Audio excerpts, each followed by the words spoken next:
หังสัมมาสัมพุทธังอะคะวันตังสรณังคโตอิมินาสการเรนะ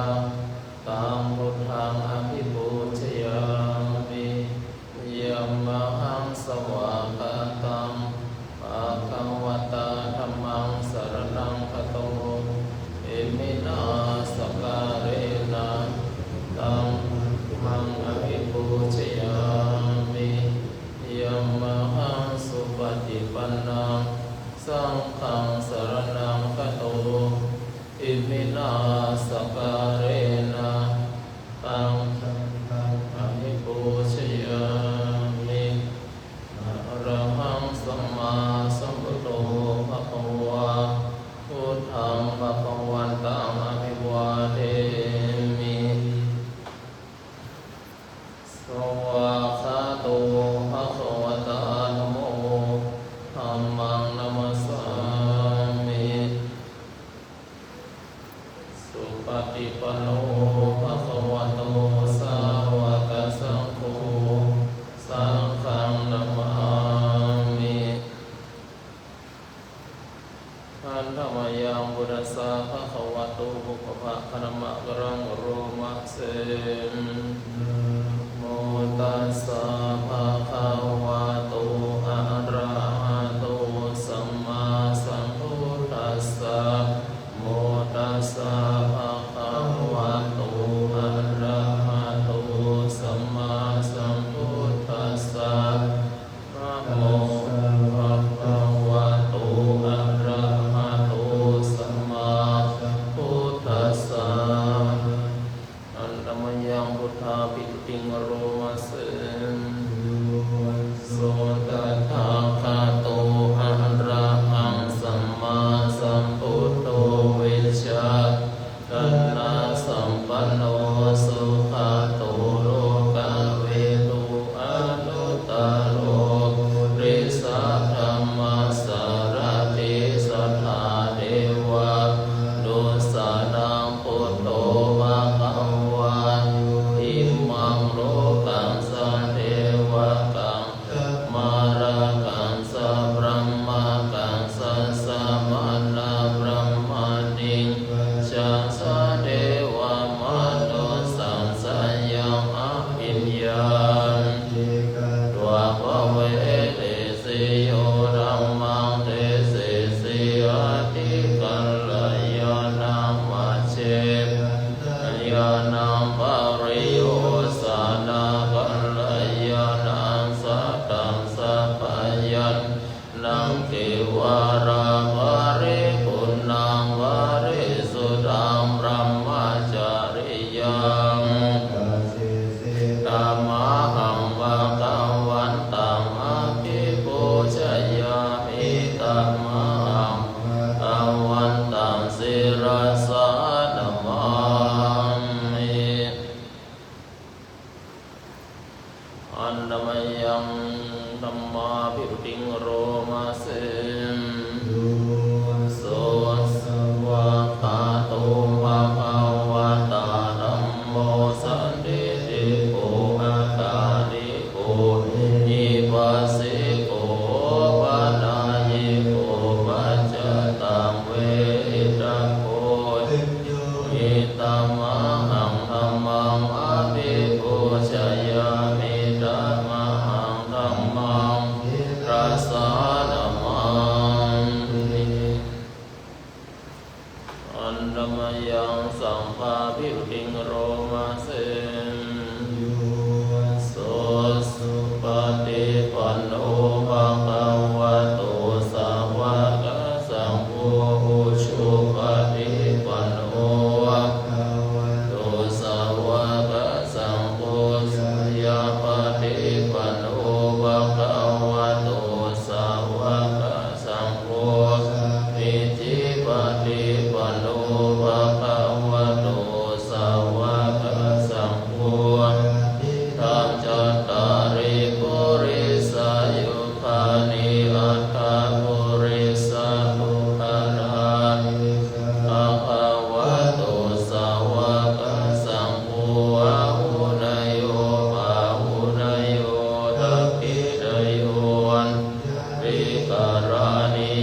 นะมา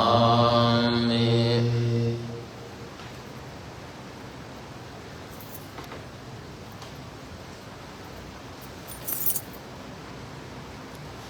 อันธรรมยังรัตนัตยปนามะคาทายโยเชวาสังเวคาปริกิตนาปรัญจปนามะเสสุสุโธการุณามหันนาโวโยจันดาสุนาภารายานาโรจันโน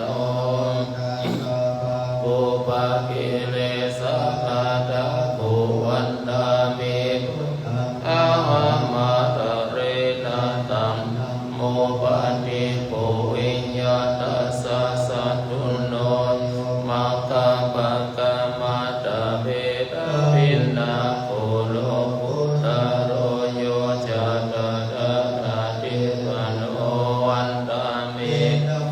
อาหัมมาตะเรนะตัมสังโฆสุเกตะกายติเกตะสัญญิโตสันโตสุขตาโนโพนาคุโนลาภะหิโนหะริโยโสวันตามิอาหัมมาตะเรนะตัม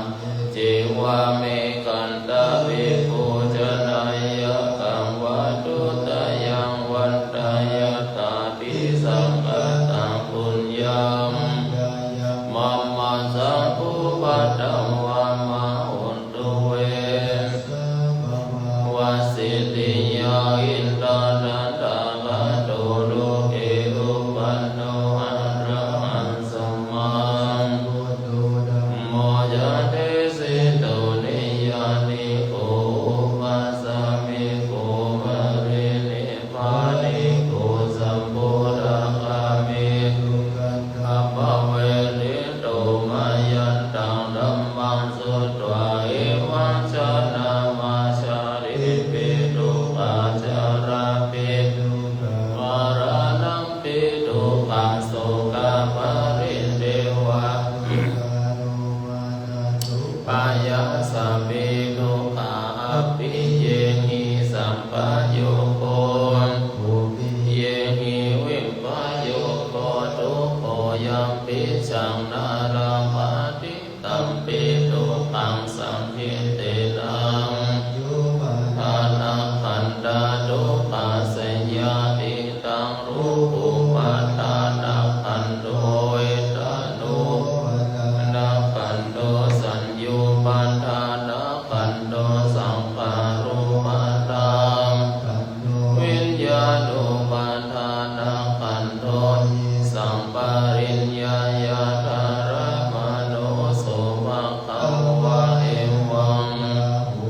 สาวะเกวิเนติเอวังวะคาจะปานาสะภะคะวะโตสุอานุสาสนิภาหุลาภวัตตะเตรูปังนิจจังเวทนาอนิจจสัญญาอนิจจสังขารังกิญญาณอนิจจังรูปังอนัตตาเวทนาอนัตตาสัญญาอนัตตาสังขารังอนัตตาญาณังอนัตตาสัพเพ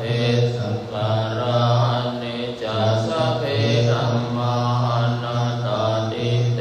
มยะโหตินังรัม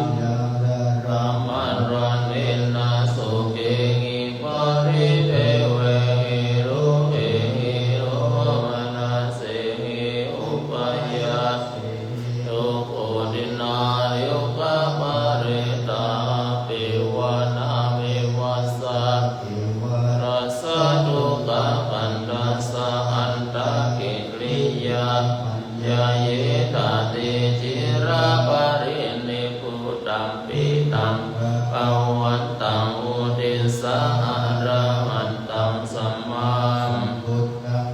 ราคารัสสัมมานาคาริยังวัปปะจิตาตัสสะมิภวันติธรรมจาริยัญจารมะภิกขุนัง สิอาทิวาสัมมาปนาตัมโนเอยังอิมัสสะปุคคาคันดาสาอันตะกิริยายะวัตตุนติหันธรรมยังตังคณิกาปัจเจเวคณาปะธัมรามัสเสติสังขโยนิโสจิวารังปะติเสวามิวะเทวะสิตัสสะปะติฆาตายาอุณหัสสะฆาตายาหัสสะมังกาสวัตตะตะปัสสิริปัสสัมภาสานังปะติฆาตายายาวะเทวะปินังปะติจาดานัตตังติสังขโยนิโสปินทาปะตังปะติเสวามิเนวะวายานะมะตายานะมันตานายานะเวโกตานายาวะเดวะหิมัสสะกายะสะติติยาวิหิสุปาราติยาธัมมจาริยานังปะติหังกามินาวันจานังนาอุปะเดสามิยะตรังสติอนาวัจจตาจะภาสุวิหารโรจติปฏิสังกโยดังปฏิเสวามิเนปะเทวะสัพพติกาตายาอุณหัสสะ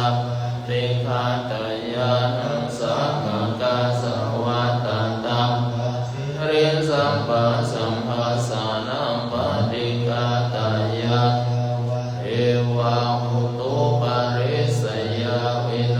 ทานังปฏิสันลานารามัตตังปฏิสังขโยนิโสกิลันนะ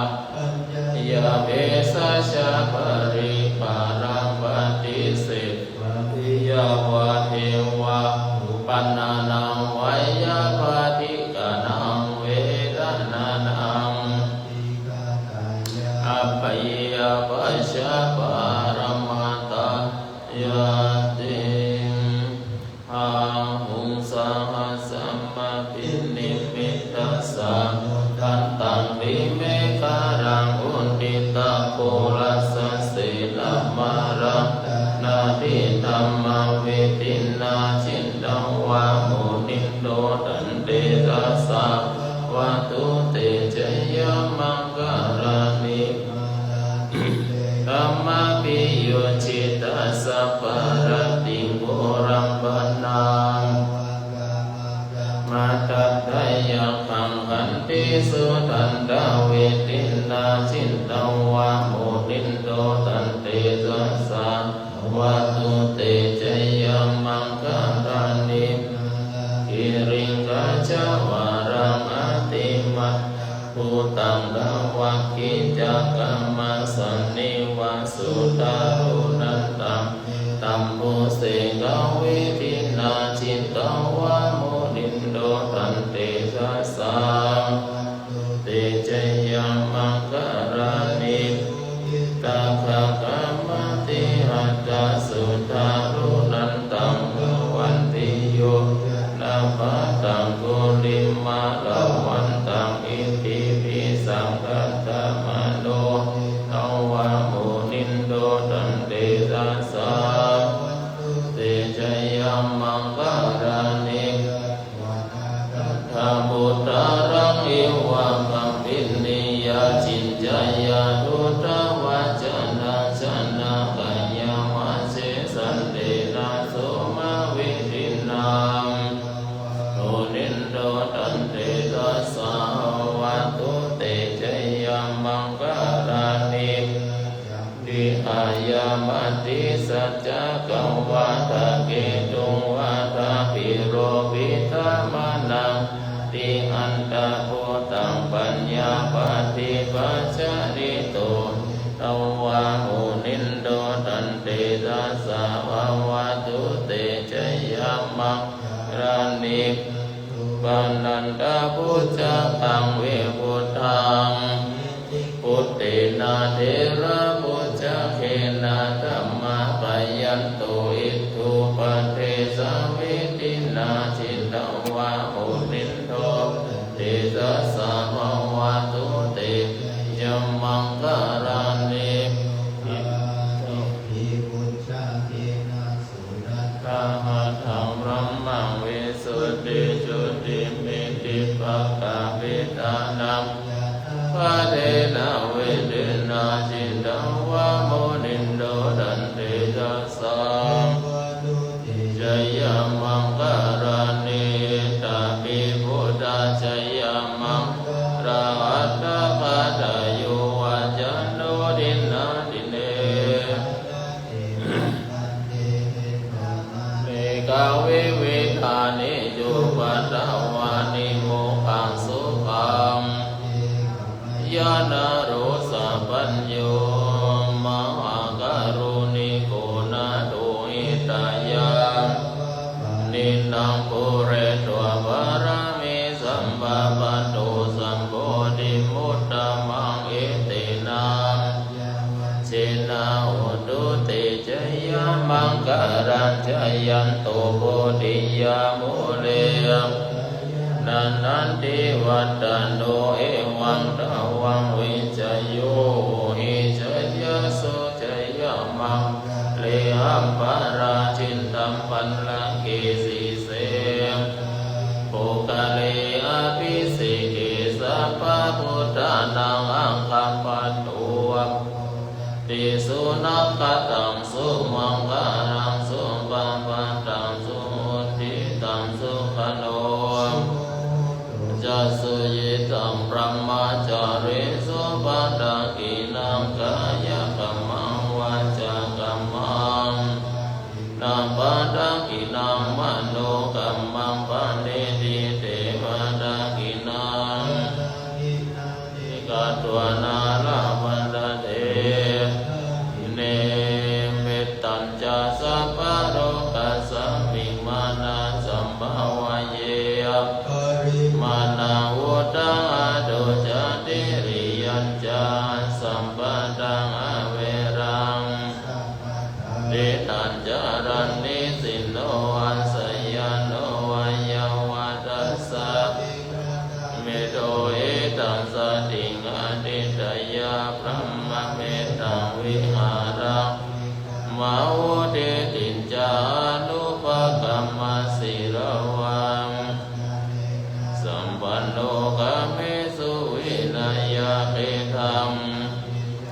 อาปัสสยังปุณณเรติติการณิยังเมตตาสุตังเอรูปะเขหิเมเมตตาเมตังเอระเอหิเมสัพพยาบุเตหิเมเมตตาเมตังอาโพธรรมะเกหิจาปาลเกหิเมตังเมตังดิปาดาเกหิเมจาตุปะเตหิเมตังเมตังวะอุปะเตหิเมมะมาปาดาโกหิงสิมังหิงสิดิปาดาโกมังมังจาตุปะโตหิงสิมังมังหิงสิอุปะโตสัพเพทัตตาสัพเพปะนาจักเกวราสัพเพปันดาระเนปัสสันโตมากินเจปะปะมาปะมาปะมะโนปุตโตอัมโมอัมปะมะโนสังโฆปะมานาวันตาเนสิริสัพพะเนวิจิกาสัตตะปันเตวุนนานาภิสาราภูมุจิกากาเมปะเรตตาเมปะเรตตานิโสหังนะโมภะคะวะโตนะโมสัตตนังสัมมาพุทธานังอุเทตยัญจักกุมมาเอกราชาหริสวันโนภาโสตังตังนามาสามิหาริสวันนังปะดาวิปะปัสสันตยัญชะตาเวหาเรโมติวาสังเยพระมนาเวทะโก มังปารายันตุนามาตุพุทธานังโพธิญาณโมวิมุตตานังนะโมวิมุตติญาณวาริตังกัตวโมโรติอิสันนาเปรยัญญกุมาเอกราชาริสวันโนวันตาปะภะสุตังตังนามัสสามิพิสวันนาปัตตาวิปัสสสังกายาชาตาวิหาริมุรัตติเยปัมมนาสัมปะทะเมเตเมนะโมเตจัมมังตุนามาตุพุทธานังนามาตุโพธิญาณโมตานังนะโมวิมุตติญาอิมังโสกัตวโมโรอาสัมมากัปปะเยติอัตถิอิมัสสมิงกายเกสาโรมานะขาทันตาตะโจอารุอาติอาติวิจังวะกังหัตถยังยะกันนังวะกังวิหากังวะภาสังอันตังอันตะพุทธังอุตตริยังปะริสังมิตังเสมาโภโภโลหิตังเสโลโลอาโสวะสัพเพโลเอกาลสิกามุตตังมัตตังเทวตาโลกันติโนวัตติสักการังอายังอัตตามังโหอนิจจังทุกขังอนัตตาอาสุปังอิมังกัมมัตตานังปุณัพโวติอาจิรังวัตยังกายโยเสชะเตสุโธวะเปตาวิญญาโนนิรัตถังวะกริงการังปันตวีอาปูตาตุเตชุตาตุวายุตาตุรูปขันโตเวทนาขันโตสัญญาสังการังขันโตวิญญาณขันโตปัญจขันธาอัจฉตาอิตาสังการังอนิจจาทุกขังอนัตตาปริณามธัมมานิจจาวัฏสังขาราอุปาทวะมิโนอุปาชิตวานิโรชันติติสังอุปาสมโภโอนัมมารูปังอนิจจังยตินานิจจังวัฏานิพพานังนัมมารูปังขังกายตินะสุขังวัฏะปานังนามารูปังอนัตตาอัสสารคตินะสารังตานิปานังนามารูปังอนิจจังมารูปังทุกขังนามารูปังอนัตตานิจจังวัฏะปานังสุขังวัฏะนิปานังสารังวัฏะปานังนิพพานังปรมังสุขังสุโขพุทธานังอุปปัตโตสุขาสัตตมัตติสนาตาสังคัสสะสามัคคีสัมมัคคนังตาโพสุโขคัตติโยเชโตเนตัสสะวิงเยโกตัปฏิจายิโนระนัสสัมปันโนสุเสโตเทวามนุเสเทวาปฏิอาติโจรติมาปฏิจันติมาปฏิโยตปฏิยิโนอัตถสัพพะมะโหรัตตังพุทโธเตชะสะอินทชะตาเทวชะตามาชะตามหาพรหมชะตาอิสิชะตาสิชะตามุนิชะตามหามุนิตาปุริสัชะตามหาปุริสัชะตากวัตติชะตามหาจักกวัตติชะตาราชะตาปัจจิกาพุทธชะตาอรหันตชะตาสัพพสิทธิชาธารนังชาตาสัพพะโลกาภิปติญาณังตาสัพพะทังสุวัติโหนโตตุยหังสวายะนะโมพุทธัสสะธัม ทิตังอุรุรุสวหายายะสังสุขะอันตานิเขติปานิโนติธรรมาทิกัญจันติภูมิยังวิยาสัพพทาอุปาระมาจารมายัคขาจุราสัมภวะนานาจะมุตตานังริตันตัมอนามะเอทิ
สมควรถึงเวลาอันธรรมยังปฏิทานคาถาโยนามัสเสตาสันติวิหารวาสินี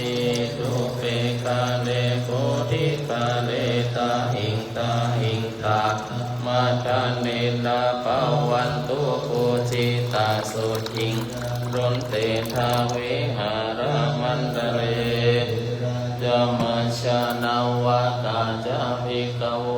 สารามิกาทานาติอุปัสสกะธรรมาจาเดสานิมาจาอิสระสัพพันนาภูตาสุขิตาวันตุเตจาระปุจจเยปิจาอันดาสัมภวังชาตาตาโวปัมปติกานิยานิกังบัลลังปฏิจเตสัพเพปิดุกัสสะรุนตุสังกายังตาตุจิรังตังนะโมรัมมัตตาราชะโอการะสังโฆตุมะโกวะหัตถยะจาหิตายะจาอัมเมหันตุสัทธัมโมสัพเพปิมาจาริโนโหติสัมปามาธรรมเมอริยภเวนิเตปัสสนาหุนตุสัพเพปินิโนโหตัสสะสเนสัมมาตารังภเวชันตุเรเดโวภวัสสตุโหติงภวยะตานังสัมเมตานิตุเมตานิมาตาปิตา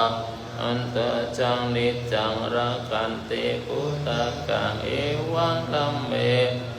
ชาโนปัจจังรักขันตุสัพพทารุกยาปะละมาลาภังละมาดานาเวสัสสะปะละมายันตินิพพานังละมังสุขัง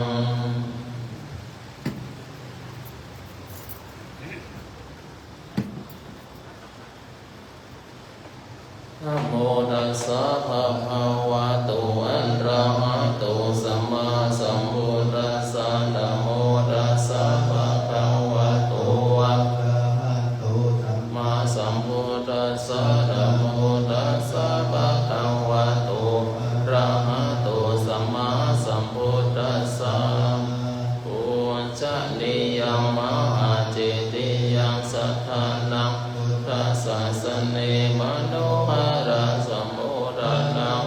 กะโมลิติเวสุตังหิตัมปิรัสสะสัทโธสัมมาหิโตนะมามิหังมินามะมะกะเรนะสุขิโตเมภยุติ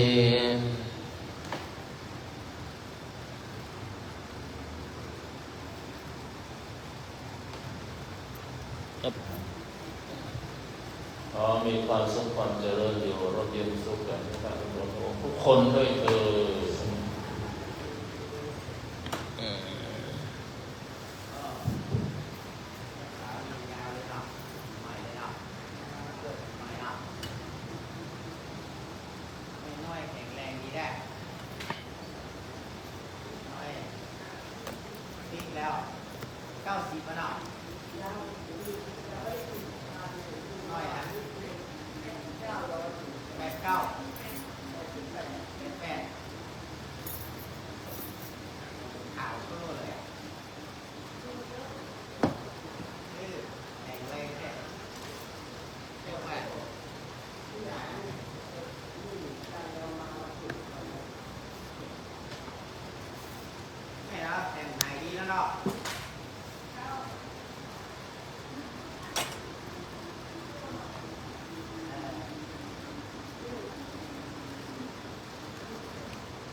ฝึกเอาฝึกหนังสือเนี่ยหนังสือทำวัดเนี่ยหนังสือและอ่านแล้ว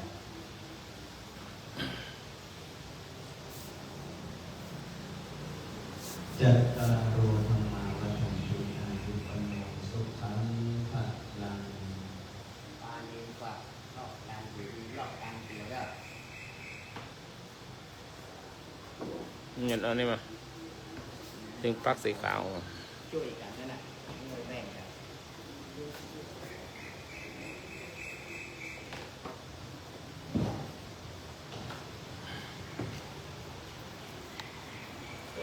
เน้นเนี่ยสับปะตองเน้นเนี่ยฮะทุกคน ครับ ที่แม่ไปบวชที่ไหนมาเนี่ยจะมาอยู่นี่ไปไหนหรอมาแล้ว มาแล้วครับ มาสู้บาลีได้ก่อน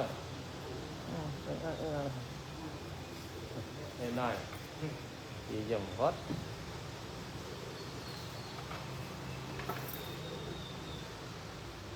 จะมาที่ไหน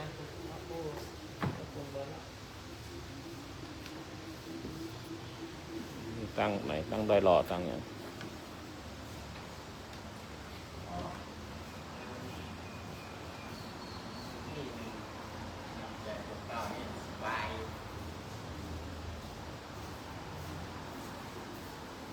เจ้าเนี่ย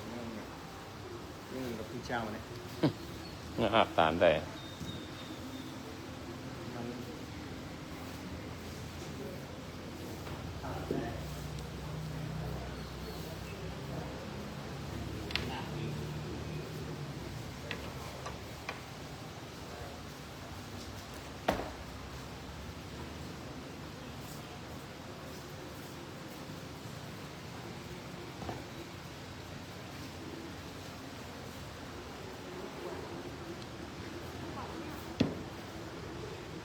โอ้ยมามืดอันนี้มันมืดควันเนาะฮะฝนกะมืดฝนโอ้เวทีเขาใหญ่นี่อย่างไร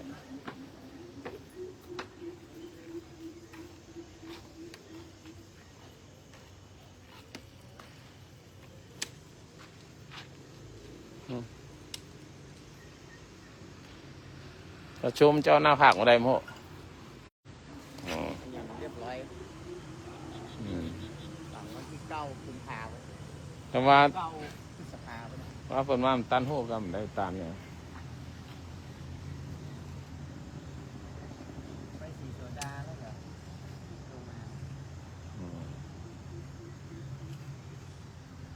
เรื่องว่าสันติจะปลามานี่เดี๋ยวปลามาใช่ไหม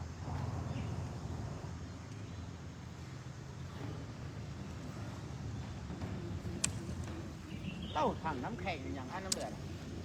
ไหน ถังหมูไม่กล้าเหรอ ไหนครับแม่นเหรอ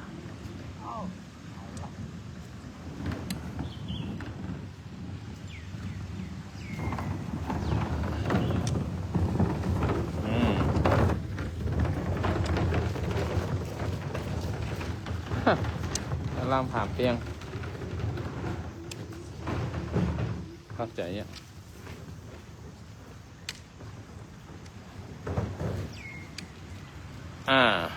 โลกโมลีตอนเช้าเช้าตอนเช้าเดี๋ยวไปกรดน้ำก่อน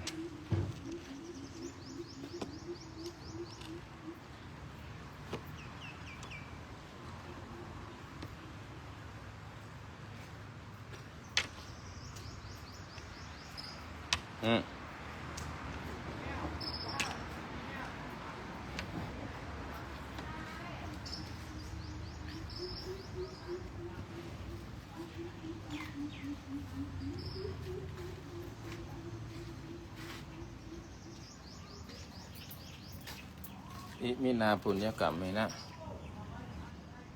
เดชบุญกุศลทั้งหลายที่ข้าพเจ้าบำเพ็ญมาทุกภพทุกชาติเป็นทานศีลภาวนาศีลสมาธิปัญญาบนเรือถึง3ในกรรมกรมีบทบาท30 ชั้นบนที่บนทาน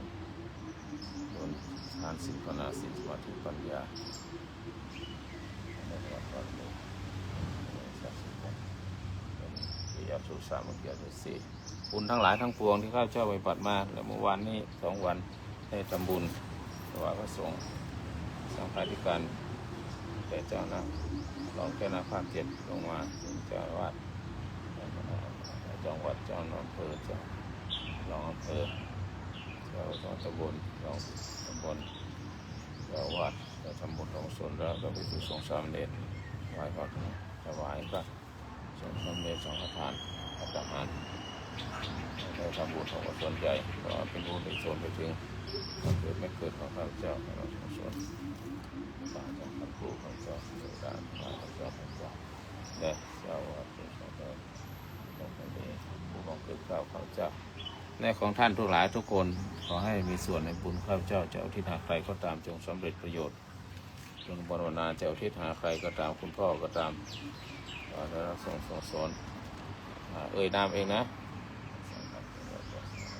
ญาติที่ล่วงลับไปแล้ว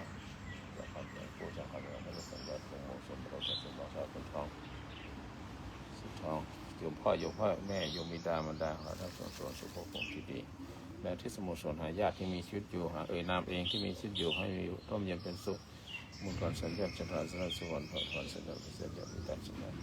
มีแต่ความสุขร่ำรวยสาธุที่อดีตเจ้าวาดพระสุทรงพระสมเด็จสังฆราชโลกมรีรัตนสอนที่อาเจ้าพระเนรโลกมรีทุกท่านทุกคนในอดีตพวกกระทำพระโลกมรีเทวดาทั้งหลายสังฆราชสอนในสมเด็จสังฆราชโลกมรีรัตนสอนหลับถึงเทวดาทั้งหลายว่าโลกนี้พ่อปู่ข่าวพญานาคราชสีที่ขายกุมารตะเวสวรรณปุเรศชงนันทนาคราชรัตนสอนลูกเทวดากาศัยเหตุปัตตาเทวดาภูมิเทวดาจตุมหาราชิกาเทวดาดาวติสาเทวดา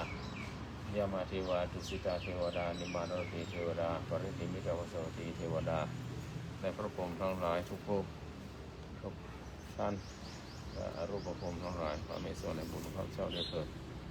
ทั้งเทวดารักษาพุทธโทษลงในเทวดารักษาธรรมลงในเทวดาไทยลงในพระบุตรลงในพระบุตรเสด็จเป็นผู้เข้าสู่สวรรค์เด่นการสุขวัดได้เถิดเทวดารักษาท่านทั้งหลายขอรับส่งสวนขอที่ทรงสอนหามหาราชพิภพราชเกลือหมดยาวหมดจุดเก่าที่เราผ่านมาที่เรียนได้สิ่งใดที่จะตัวธรรมรักษาเกี่ยวกับรัฐธรรมสวดจนบนส่วนหายหาทุกท่านทุกตนองค์สมุทรสนแต่ที่สมุทรสนหาทุกท่านตนองค์นะขอที่สมุทรสนหาพิเศษไปถึงขอสุขรร่ำรวยเงินทองขอที่สมุทรสนทุกท่านทุกตนองค์และขอบุญกุศลให้ไปบุญกุศลให้ไปทุกท่านส่วนของชาติของสมุทรสนบุญกุศลให้ทุกท่านตนองค์และในสมุทรสนเป็นพิเศษไปถึงของ9 รัชกาลที่ 9ขององค์ท่านเสด็จทรงสวรรคาลัยทรงสุนิไปถวายพระราชสนรถ9 รัชกาลที่ 10พระราชินีพระบรมราชินีพระพันปีหลวงเชษฐาภกินีที่ราชถึงพระบรมวงศาวงศ์ทุกพระองค์ขอทรงพระเจริญเป็นร่มโพธิ์แสงสุดในตอนโชคานานขอให้สมุทรสนเป็นองค์เกิดถึงสมเด็จเจ้าฟ้าหญิงพระเจ้ากิติยาภาขององค์ท่านผู้หายต่อพระชนส่วนหายแห่งทุกท่านทุกตนองค์ให้มีความสุขความเจริญร่มเย็นเป็นสุขขอบุญส่วนหายแห่งสมเด็จพระสังฆราชมหาเถรสมาคมทุกรูปสังฆาธิการทุกระดับชั้นมีความสุขความเจริญสู่สำเร็จทั่วราชจักรนอกราชอาณาจักรมีความสุขเจริญขอเป็นบุญแห่งนายกรัฐมนตรีคณะรัฐมนตรีผู้บริหารประเทศกระทรวงทบวงกรมกองแพทย์หมอพยาบาลครูบาอาจารย์ทั้งหลายตำรวจทหารต่อชะลอ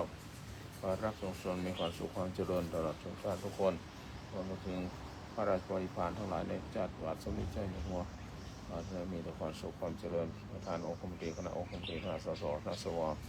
ผู้นำฝ่ายค้านผู้ทำประโยชน์ต่อประชาชนจิตอาสาทุกท่านมีทุกความสุขความเจริญขอสรรพสัตว์ทั้งหลายโลกนี้มีความสุขความเจริญและขอมนุษย์ทั้งหลายในโลกนี้มีความสุขความเจริญท้ายที่สุดขอข้าพเจ้าและเพื่อนๆทุกคนที่อยู่ในห้องนี้จงมีแต่ความสุขความเจริญมีเงินทองร่มเย็นเป็นสุขอายุวันโนสุขังพลังท่านทุกคนร่ำรวยนะโชคดีบนวันนาโชคดีเอาวัดเสร็จเรียบร้อยแล้วเช้านี้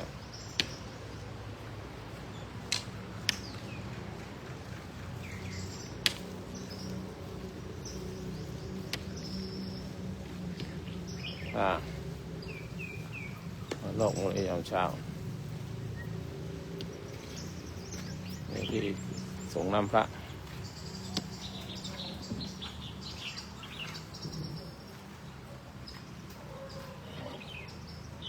สวัสดีทุกท่านทุกคน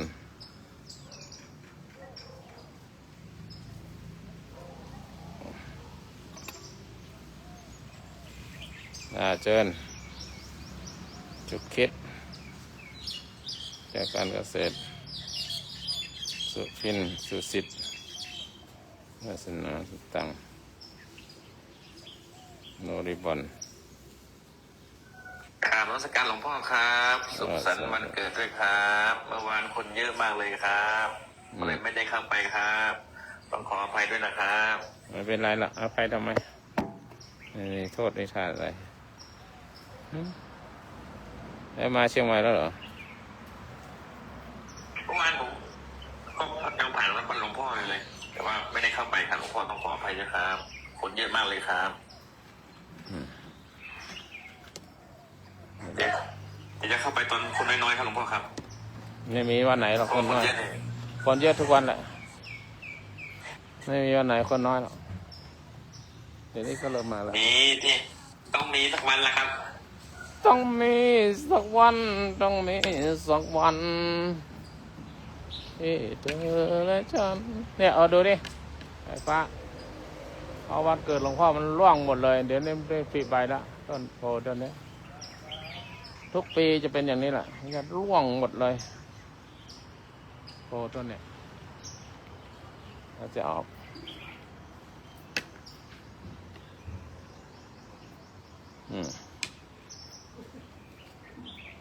มาดิมาช่วงนี้ก็ได้ข้าวยังเหลืออยู่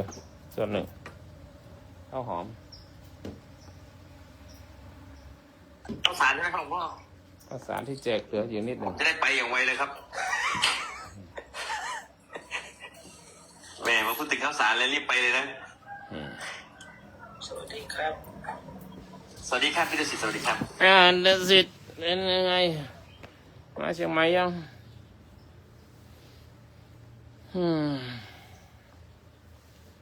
สิทธิ์สาธุค่ะอาจารย์สาธุ ดีละ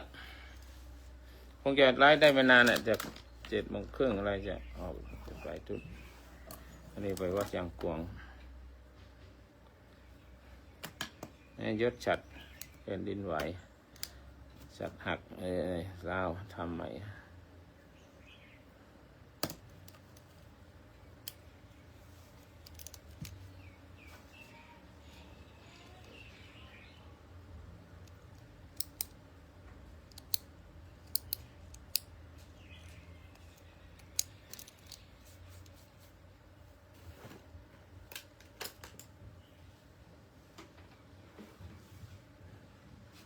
เชิญทุกท่านจะได้มาคุยกันมันปิกกบ หลวงพ่อครับเตียวขึ้นดอยในอีกหลายเดือนใช่ไหมครับหลวงพ่อ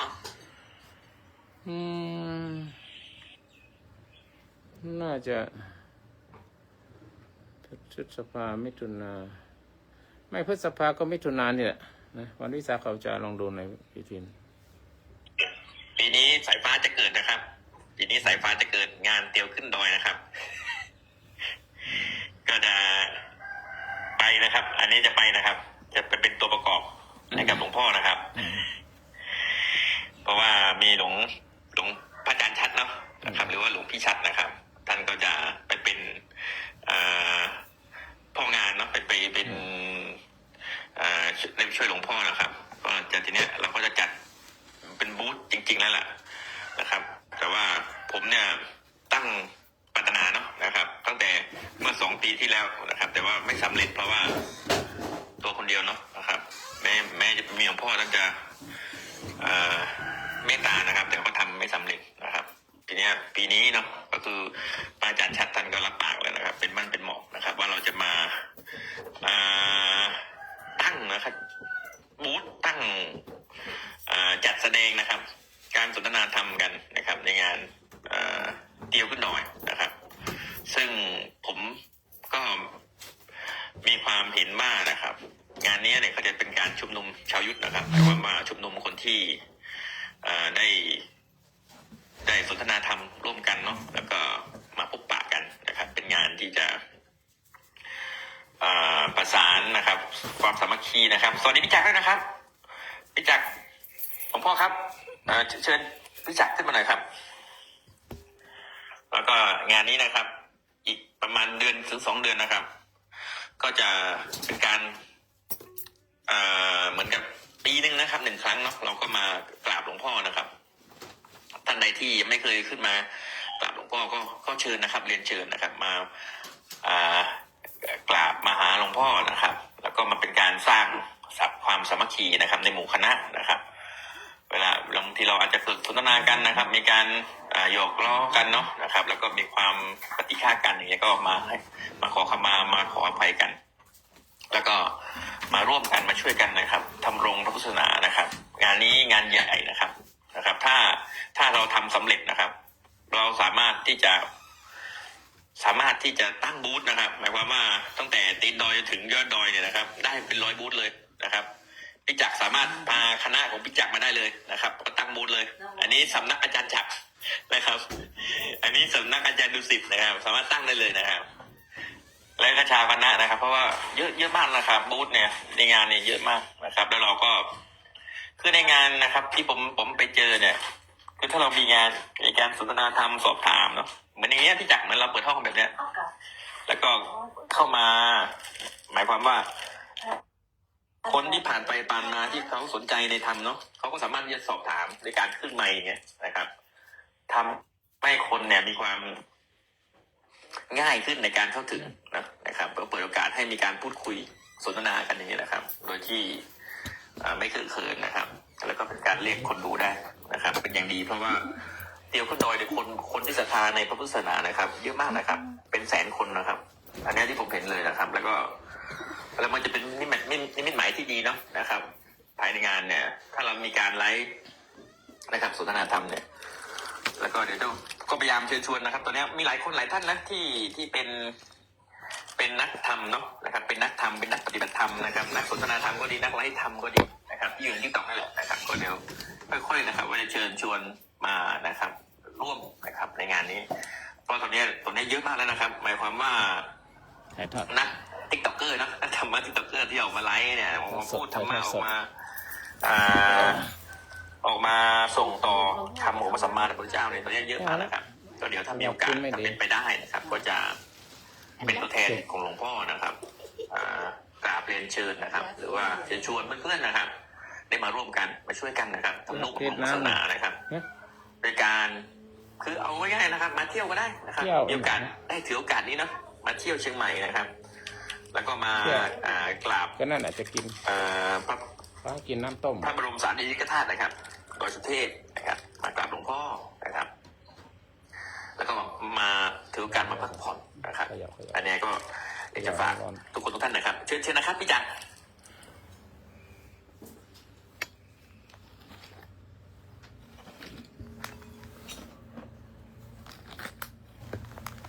สาธุ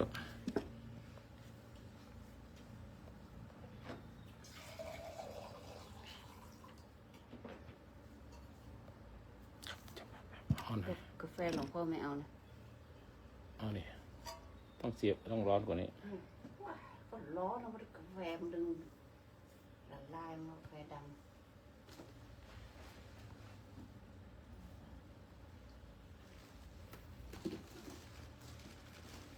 ใจสั่ง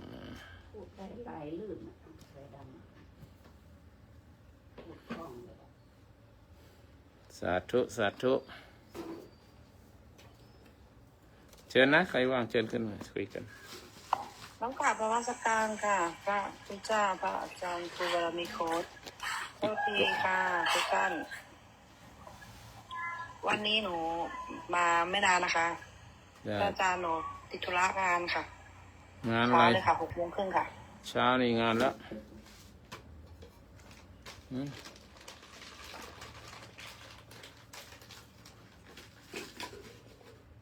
ี่ใครสาธุพี่จักรสวัสดี ยังเราลง กราบนมัสการหลวงพ่อครับ อืม สวัสดีทุกท่านครับเด็กพิบาลพิรุสิทธิ์พี่ปีกบครับ ธาตุขันธ์ยังดีอยู่นะ สวัสดีค่ะ อืม ดีดีดีดีดีคุยกัน เดินร่วมกันขึ้นมาสนทนาธรรมกันนะครับร่วมกันนะครับ หรือว่าถ้าใครมีคำถามอะไรนะครับ หรือว่ามีประเด็นอะไรที่อยากจะพูดคุยสนทนานะครับ ก็สามารถหยิบยกกันขึ้นมาได้เลยนะครับ ผมมีเวลาอยู่ประมาณอีก20 นาทีนะครับ ก่อนที่จะไปทำงานนะครับ ก็จะอยู่ร่วมสนทนากับทุกคนทุกท่านนะครับ สามารถเปิดประเด็นได้เลยนะครับ อันนี้เขาหลวงพ่อเอาไว้อยู่ในรัง อันอย่าง เนี่ยเขาเอาออกใส่ตู้ขยะ สาธุสาธุ ว่า คุณวุฒิเชิญ เอาใส่ตู้ขยะน่ะ มาสักการพระอาจารย์ครับ สาธุสาธุนี่บทสนทนา นะครับ บทสนทนา อากาศเย็นเนาะ จ้ะเมื่อวานนี้ได้ทำบุญให้พระ100 กว่ารูป แล้วก็ถวายเพลนพระ แล้วก็แจกจ่ายข้าวสารให้ผู้ยากไร้แต่มาไม่ครบ1,000นะยังค้าง ถูกครับ ได้คนละ5ก็น่าจะครบเพราะว่ามันมีข้าวสารที่เขามาร่วมอีก แต่ข้าวที่เราสั่งมานั้นยังไม่หมดไอ้ข้าวที่เอามาร่วมนั้นอีกรวมก็น่าจะ6,000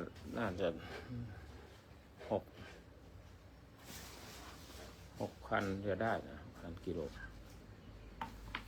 จ้ะก็เสร็จแล้วบุญกุศลที่ได้รับก็แบ่งปันให้ท่านทั้งหลายมีส่วนเป็น100 เท่าพันทวีคูณในบุญที่ข้าเจ้าได้รับวันนี้อายุ59กับ1 วันวันนี้แก่มาใกล้ละใกล้จะมรณภาพแล้วอายุยิ่งแก่ยิ่งมากยิ่งใกล้ก็อย่างความไม่ประมาทนะเราไม่รู้ว่าเรารู้แต่วันเกิดแต่เราไม่รู้วันตุยเพราะฉะนั้นวันเกิดนั้นมีวันเดียวแต่วันเกิดในชาติความดีวันเกิดในบุญให้มีตลอดทุกวันทุกนาทีทุกเวลาวันเกิดบุญเรียกว่าวันเกิดบุญแต่วันเกิดในร่างของเป็นร่างกายเป็นตัวบุคคลนี้มีครั้งเดียวก็อาศัยว่าวันเนี้ยเริ่มต้นบุญเริ่มต้นกุศลแล้ววันต่อไปก็ให้เกิดบุญตลอดเราจะได้ไม่ประมาทในชีวิตแล้วก็ทำคุณงามความดีเผื่อว่าเราจะต้องจากโลกนี้ไปก็ไม่ว่านิสัยตามส่งบุญกุศลที่ได้เคยทำมา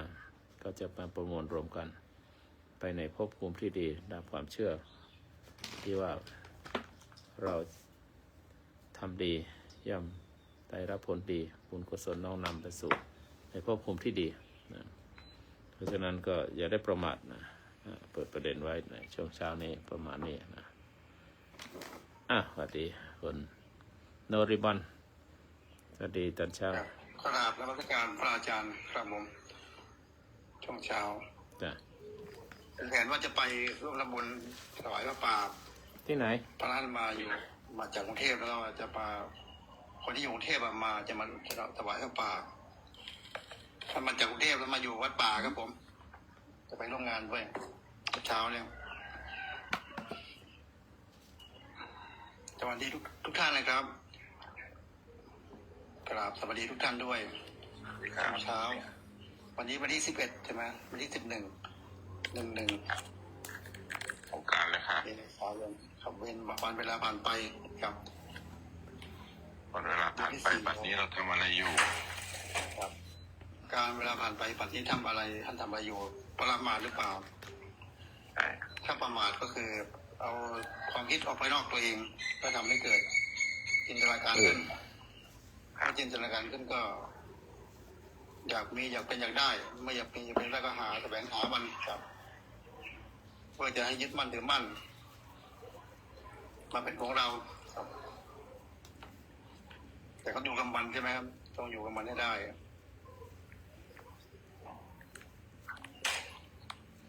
จ้ะดีมาก วันนี้น้ำตาลได้132เมื่อวานyesterday เมื่อวานเท่าไหร่บ่ น้ำตาลอะไรครับผม น้ำตาลเบาหวานไงเมื่อวานไม่ได้วัด ครับ บางคนบางท่านบอกว่าทำไมสายฟ้าถึงอยู่นี่เนาะนะครับ คือผมไม่ได้ยึดมั่นถือมั่นในความปฏิฆะเนาะอันนี้เป็นเรื่องปกติที่ผมทำประจำเลยนะครับเวลาที่ผมถกเถียงนะเวลาที่ผมมีปฏิฆะ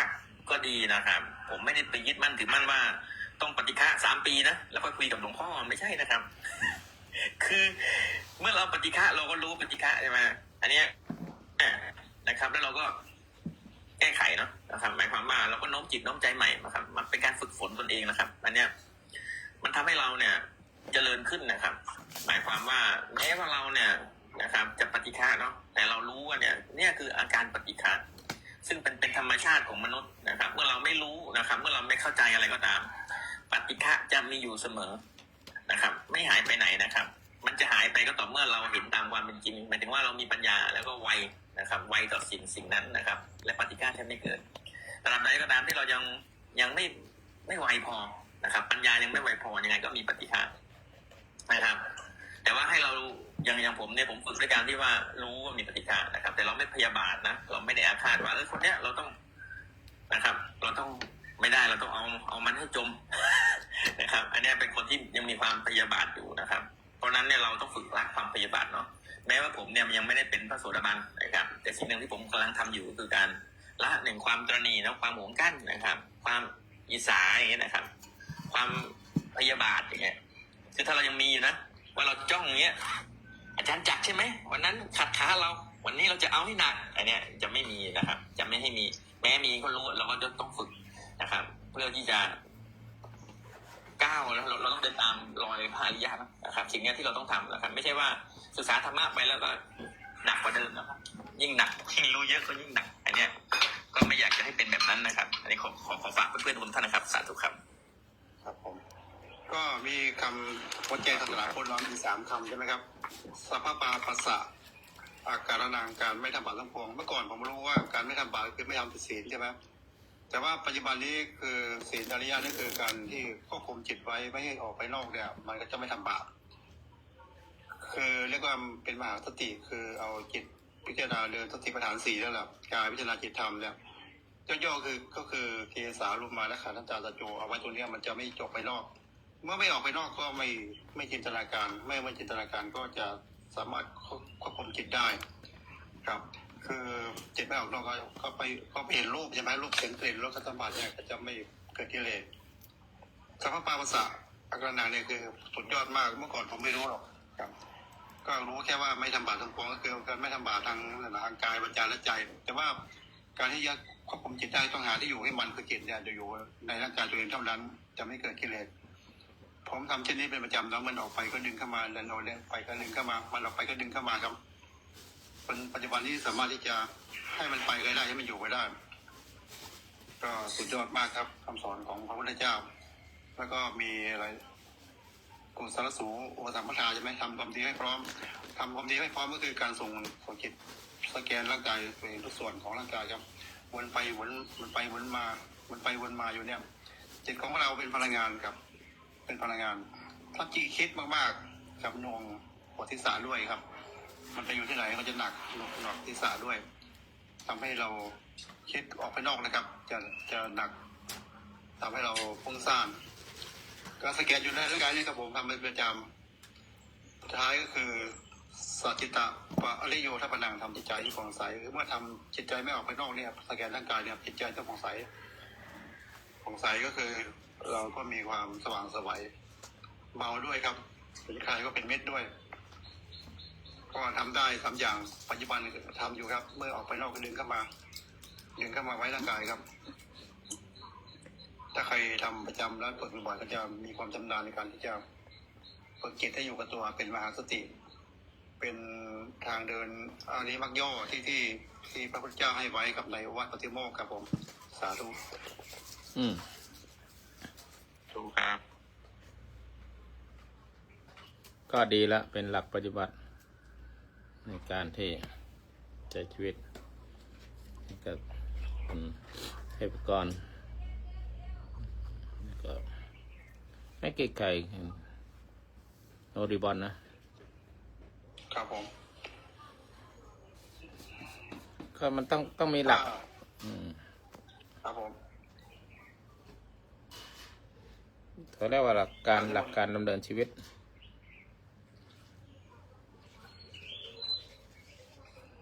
หลักการดำเนินชีวิตท่านอื่นเชิญคุณพิวุฒิ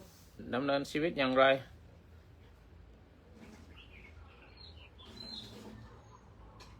ก็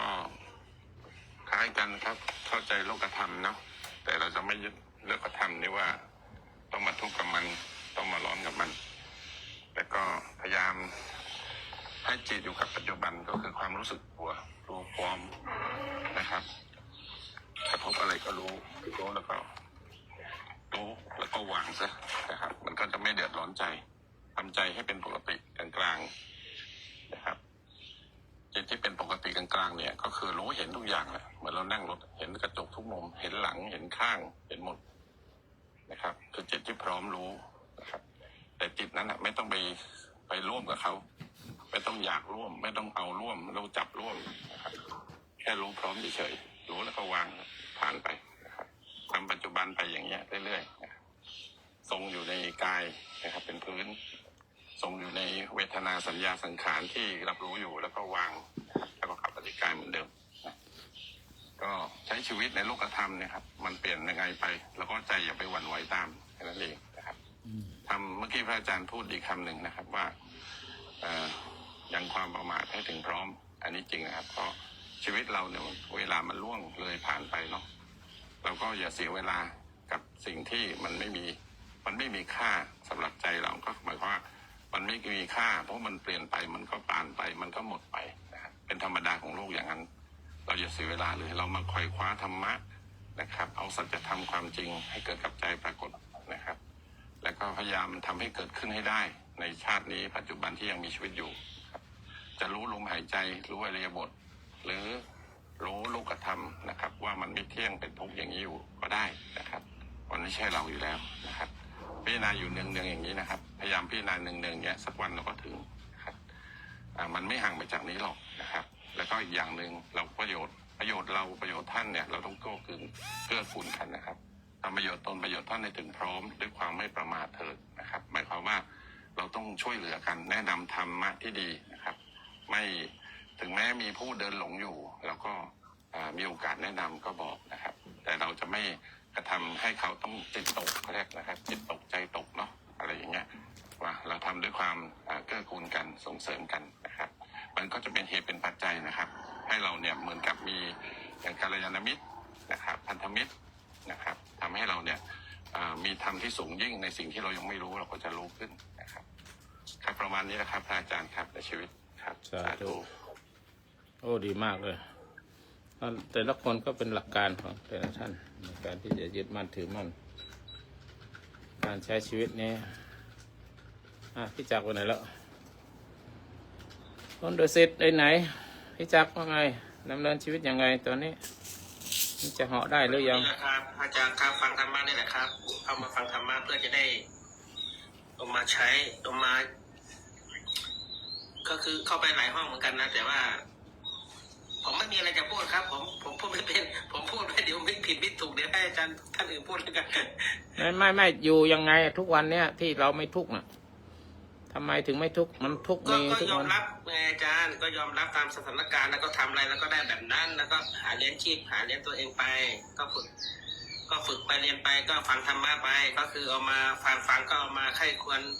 หรือว่าเอามาเรียนรู้อย่างเงี้ยก็ถูกผิดยังไงอย่างเงี้ยก็คือก็ยอมรับไปเกิดการใช้ชีวิตก็ตามความสามารถเนาะถ้าเราใช้ชีวิตด้วยความโลภหรือว่าใช้ชีวิตด้วยความโลภะหรือเปล่าถ้าเราที่จริงมันไม่ก็มีอะไรมากนะชีวิตก็ขอให้มีอาหารมีก็ดูแลตัวเองยารักษาหรืออะไรแบบประมาณนั้นก็พอเพียงแต่ว่าเราทุกข์เพราะว่าเรามีจินตนาการหรือว่ามีความต้องการอย่างนั้นอย่างนี้คือเป็นตัวกำหนดให้เราวิ่งหาบีบหาแต่ถ้าเราทำไปตามกำลังทำไปตามคือตามมีตามเกิดก็อยู่แบบสบายๆตามความสามารถของเรามันก็ไม่ได้มีปัญหาอะไรมากครับ ว่าเงินทองเราไม่ได้เอาไปเราของไปไม่ได้เนาะก็ขอให้ มีหนี้ก็ขอให้มีแบบพอเคลียร์ได้อย่างเงี้ยก็ไม่ทุกข์ละครับผมสาธุ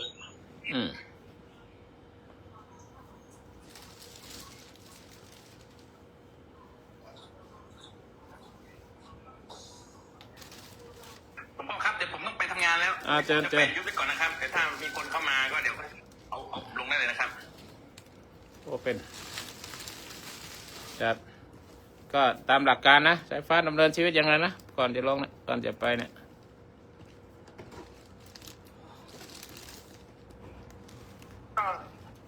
ก็คือละอกุศลนะครับผมก็ทำกุศลได้เกิดนะครับ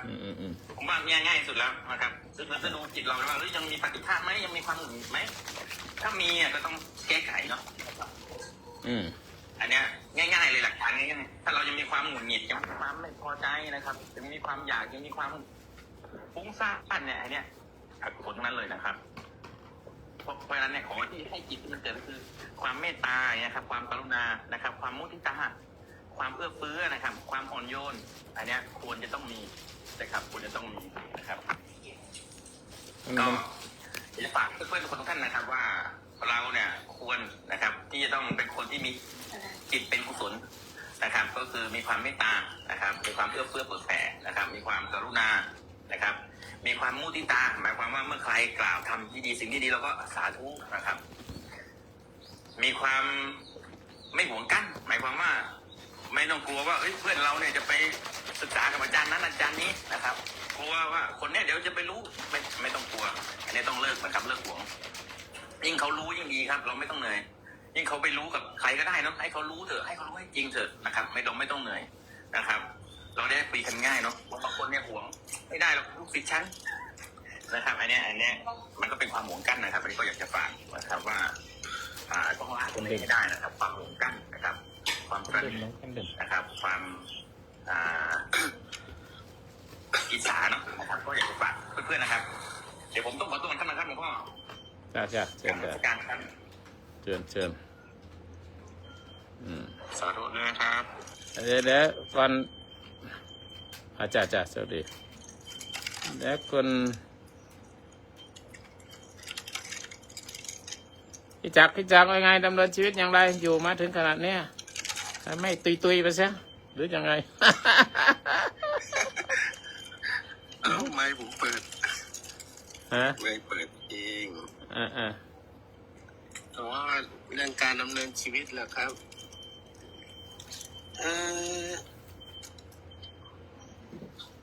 ไม่รู้อ่ะผมเหมือนมีหน้าที่จะต้องขัดเกลาตัวเองเนาะไม่ทุกวันนี้เราพยายามที่จะขัดเกลาตัวเองผมมีหลักอย่างเดียวในการใช้ชีวิตก็คือว่าทำยังไงพิจารณายังไงทบทวนยังไงถึงจะปล่อยวางในเรื่องที่ยังปล่อยวางไม่ได้เคยคิดในส่วนอื่นมากเท่าไหร่เท่าเรื่องการปล่อยวางปลดปลงปล่อยวางเข้าใจถ้าเรายังยึดถืออะไรอยู่ก็พยายามพิจารณาตามความเป็นจริงว่าโดยอาศัยธรรมะของพระพุทธองค์ที่ทรงชี้ไว้ว่าอันนี้คืออะไรใช่ไหมอันนี้คืออย่างไรเพราะอะไรเป็นยังไงอย่างเช่นว่าร่างกายนี้มันเป็นของเราจริงๆไหมถ้าพิจารณามันลงไปตามคำสอนพระองค์ก็กำกับสอนไว้ว่าจริงๆแล้วมันก็ประกอบด้วยดินน้ำไฟลมอะไรต่างๆก็พิจารณาไปขัดเกลาตัวเองไปแล้วพอสิ่งที่มันให้ความสุขจริงๆเลยก็คือว่าเฮ้ยเราไม่ได้ติดแล้วนะเราเข้าใจแล้วนะอะไรก็เนี่ยการใช้ชีวิตก็มีงานให้ทำอยู่ตลอดเวลาครับมีงานให้ทำอยู่ตลอดเวลาไม่ค่อยได้ใส่ใจสนใจในเรื่องของกุศลหรืออกุศลอะไรเท่าไหร่เพราะว่าเราก็เห็นมันเป็นเรื่องธรรมดาที่เราได้อบรมสะสมมาเนาะไม่ว่าดีว่าชั่วเราจะต้องเผชิญมันอยู่แล้วก็เลยไม่ค่อยได้ใส่ใจว่า อันนี้เราก็จะต้องรักษาไว้อย่างเงี้ยความเป็นกุศลเราก็ต้องรักษาไว้ หรือว่าความเป็นอกุศลเราก็จะต้องกำจัด มันไม่ค่อยได้ใส่ใจในเรื่องนี้ เพราะว่าค่อนข้างจะซาดิสพอต้องควรเหมือนกันแล้วก็มาพิจารณาว่าทำไมยังเครื่องคุณอยู่เงี้ยเราติดตรงไหนทำไมถึงเครื่องอะไรเงี้ยเราก็ไปพยายามพิจารณาแก้ได้บ้างไม่ได้บ้างก็มันก็จะต้องอาศัยเวลา เดี๋ยววันหนึ่งถ้ามันอินทรีย์พร้อมจริงๆมันก็หลุดหมดถ้าอยู่ๆไปนึกถึงคำสอนของพระอาจารย์อยู่ประโยคนึงถ้าว่ามันไม่มีอะไรดีก็ให้มันตายไปซะ เดี๋ยวจะมาทำใหม่ เหรอ ก็คิดแต่เรื่องอย่างนี้ไป สาธุ ครับ สุดยอดของคำพูดคติพี่จักรร้องเพลงให้หน่อย Happy birthday to me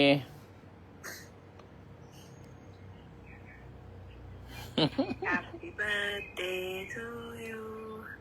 Happy birthday to you Happy birthday Happy birthday Happy birthday to you สาธุสาธุ สุขสันต์วันเกิดครับอาจารย์ ขอบคุณครับอาจารย์ขอบคุณอาจารย์ สวัสดี อายุมั่นขวัญยืนนะครับ ลูกศิษย์ สุขภาพแข็งแรง สิทธิ์เอามาให้แต่เช้า คิดว่าอะไรสำเร็จตามที่ปรารถนาทุกอย่างนะครับสาธุครับ สิทธิ์เอามาให้แต่เช้าเลยเก็บไว้ สาธุแบ่งกันแล้วนะแบ่งให้ทุกคนละแต่ว่าฉัน กราบนมัสการค่ะ จะไม่เป็นเบาหวาน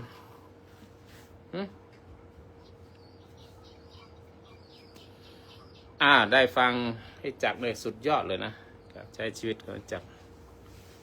ใช้ชีวิตที่ดีห้ามนี่ใครจะใช้ชีวิตอย่างไรอีกมีไหมวันนี้เดี๋ยวต้องลงแต่เช้าเดี๋ยว7 โมงจะลง อาจารย์ครับอริยสัจนี่จริงอยู่ในชีวิตประจำวันแล้วด้วยใช่ไหมครับอาจารย์ โอ้สุดยอดเลย ถ้าเข้าใจนะมันใช่หมดเลยเพราะมันหลักการเหตุและผล ทุกอย่างมันมีเหตุมันมีสมุทัยทั้งนั้นเลยที่เรามาพูดเนี่ยที่เรามาพูดธรรมะเนี่ยก็อยากปลดเปลื้องความทุกข์ในใจอยากจะพูดอยากจะฟังก็เป็นสมุทัยมันมีอยู่แล้วที่ได้มาพูดมาอะไรกันเนี่ยก็อริยสัจนะอันนี้เป็นไม่ใช่อริยมรรคมันได้แต่มันเป็นประจำชีวิตของเราในการ ก็ขอให้หลวงพ่อมีอายุมากขวัญยืนเพราะว่าหลวงพ่อไม่สบายขอให้เทวดาและทั้งที่อยู่ในตรงนั้นด้วยนะครับ ขอให้อวยพรขอให้ดูแลรักษาหลวงพ่อนะเพราะว่าเป็นบุญเป็นกุศลและการเผยแผ่ธรรมะผมก็มีความปรารถนาดีอยากให้คุณพ่อมีสุขภาพแข็งแรงนะครับผมเพราะว่า อยากให้เป็นผู้ประพฤติดีอยู่แล้วก็คือจะได้เป็นเนื้อนาบุญของทางภาคเหนือเราเนาะเพราะว่าผมไม่มีอะไรมากครับหลวงพ่อครับเพราะว่าผมก็อยากจะอวยพรให้หลวงพ่อมีให้เทวดาหน้าที่อยู่ตรงนั้นปกปักรักษาดูแลให้เป็นกำลังใจเท่านั้นนะครับผมครับผมสาธุแก้วดีมากขอบคุณมากพรที่ให้มาก็ขอให้กลับย้อนไปคุณจิระว่าไงมีหลักการดำเนินชีวิตอย่างไรแล้วจะมาหาคุณนินทรไม่มากก็ไม่น้อยครับผม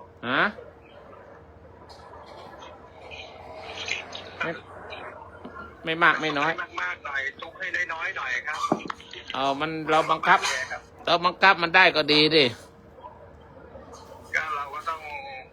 ตะกิกตะกายอยู่ครับผมดีหลักการสาธุคุณนินทรเอาสักนิดหนึ่งนะฐานะเป็นผู้หญิงเอาของตัวเองนะไม่ต้องเอาของคนอื่นเอาตัวเองดำเนินชีวิตอย่างไรที่ไม่ทุกข์ เรียนรู้อะค่ะอาจารย์ทุกข์ก็รู้ว่าทุกข์มันมีทุกข์มากกับทุกข์น้อยค่ะอาจารย์ถ้าใจมันอึดอัดก็รู้ว่าใจมันอึดอัดแล้วก็อึดอัดเพราะอะไรอย่างเงี้ยค่ะอาจารย์แล้วก็คือมันเป็นธรรมชาติไปแล้วโยมก็ไม่ได้คิดมากเลยค่ะอาจารย์เพราะว่าทุกอย่างมันเกิดขึ้นตั้งอยู่แล้วดับไปแต่ดีอยู่อย่างหนึ่งคือตั้งแต่เข้าใจเนี่ยก็คือมันไม่ได้มันสามารถจัดการได้อาจารย์ความทุกข์ที่อยู่ในใจไม่ว่าอะไรก็แล้วแต่ที่ผ่านเข้ามาเนี่ยพอเข้าไปรู้จักมันจริงๆแล้วมันก็เข้าใจเข้าไปรู้จักมันจริงๆแล้วมันก็อยู่นานไม่ได้พอมีสติมันก็อยู่นานไม่ได้มันก็หายไปไงค่ะมันก็เกิดขึ้นตั้งอยู่แล้วดับไปเรียนรู้ก็คลายแล้วค่ะอาจารย์สาธุค่ะ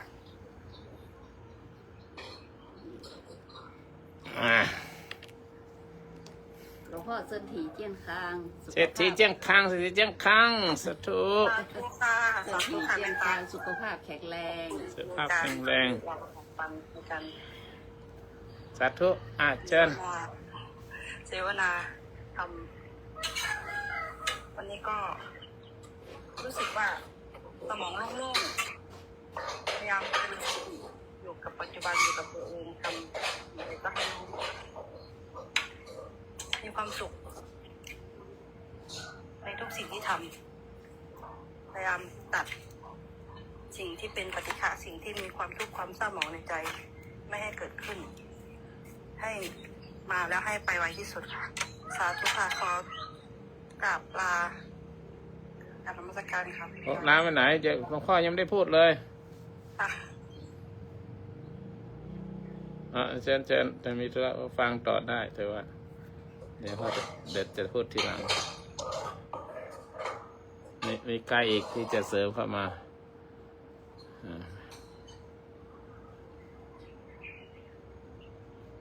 มีใครจะเพิ่มเติมอะไรไหมเพิ่มเติม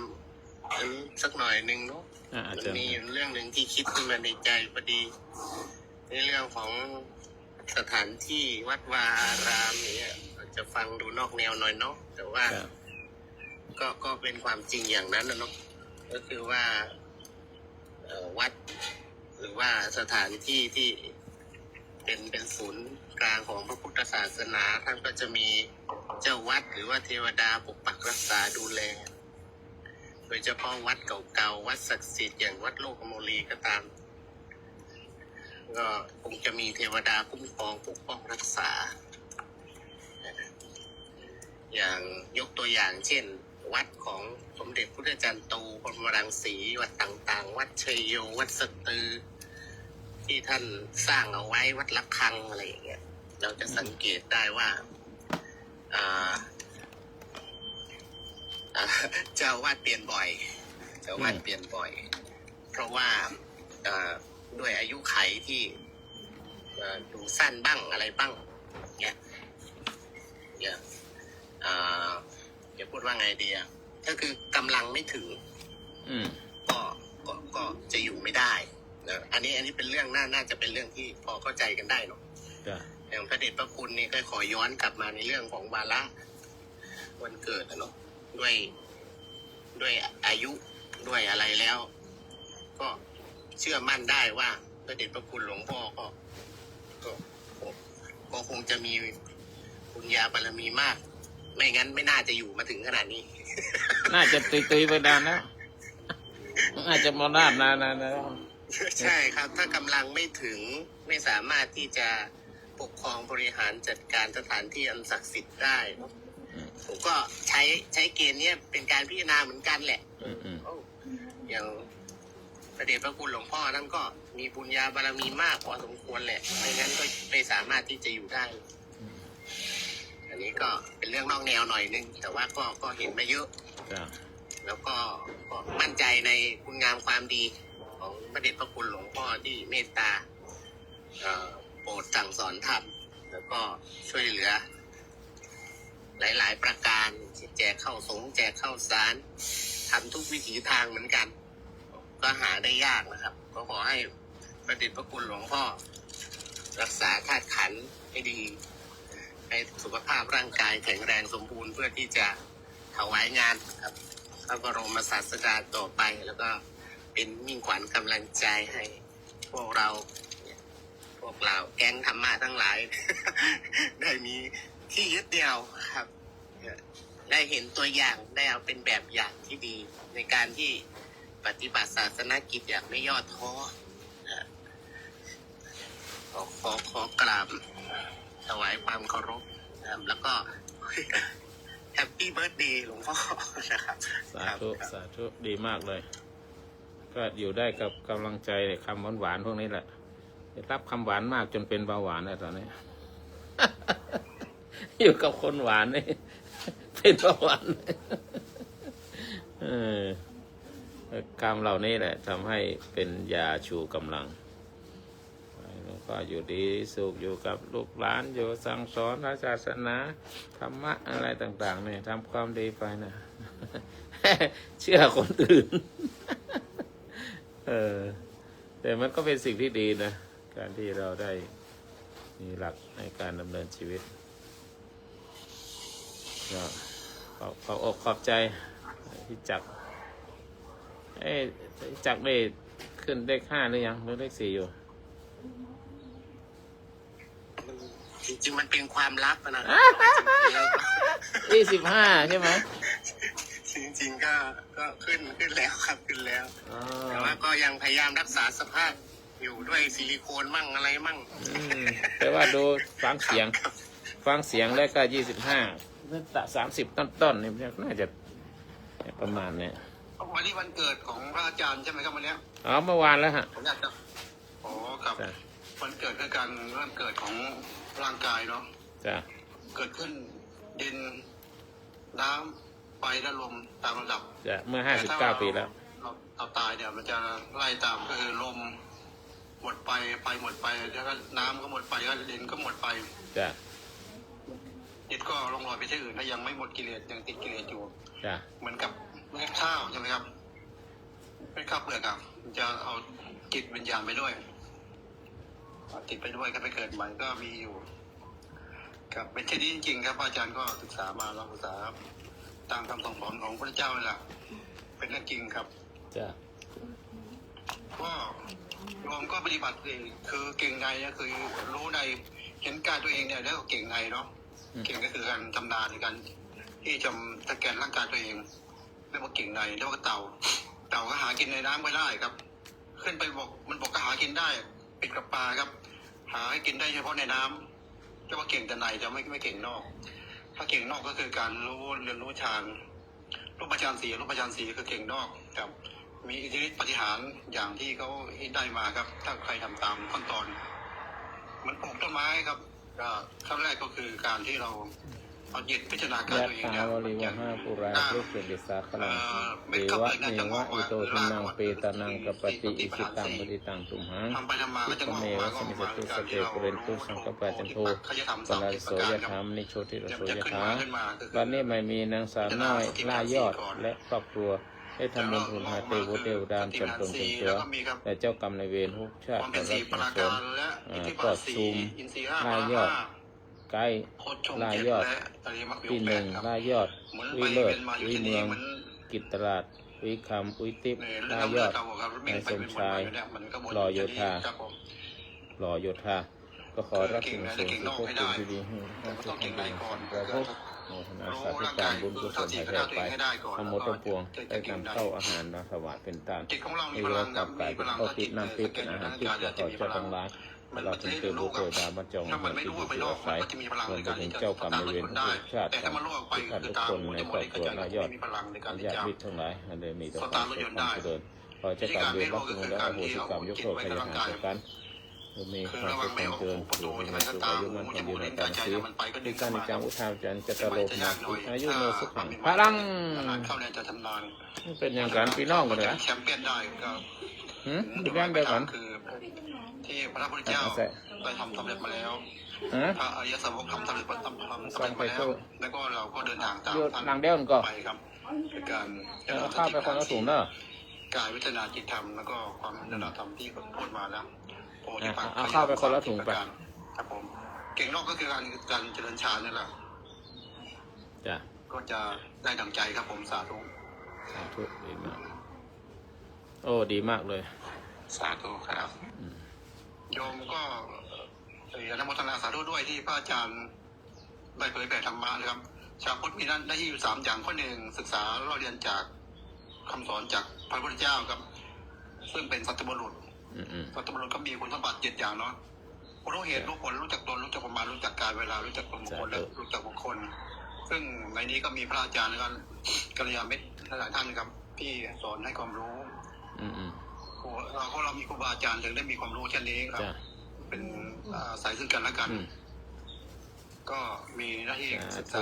แล้วก็ลองปฏิบัติดูเมื่อเราปฏิบัติดูแล้วผลออกมาก็คือ ร่มเย็นสุขอายุมั่นคงความสุขความเจริญอายุวันโนสุขังพลังเดี๋ยวเข้าไปถุงเนาะไม่เพ้นถุง ข้อ3คือมันนำมาเผยแผ่อย่างเช่นนี้อย่างที่พระอาจารย์ทำอยู่ครับอนุโมทนาสาธุด้วยครับสาธุสาธุครับผมสาธุครับจะได้เวลาแล้วเดี๋ยวคนจะมาอีกเยอะคนเดินตักเคยกดได้ขอดให้ด้วยจ้ะก็ขอความแต่ความนับถือพระคุณเจ้าทุกรูปแล้วก็จะขอคุยธรรมะนิดหน่อย 2-3 นาที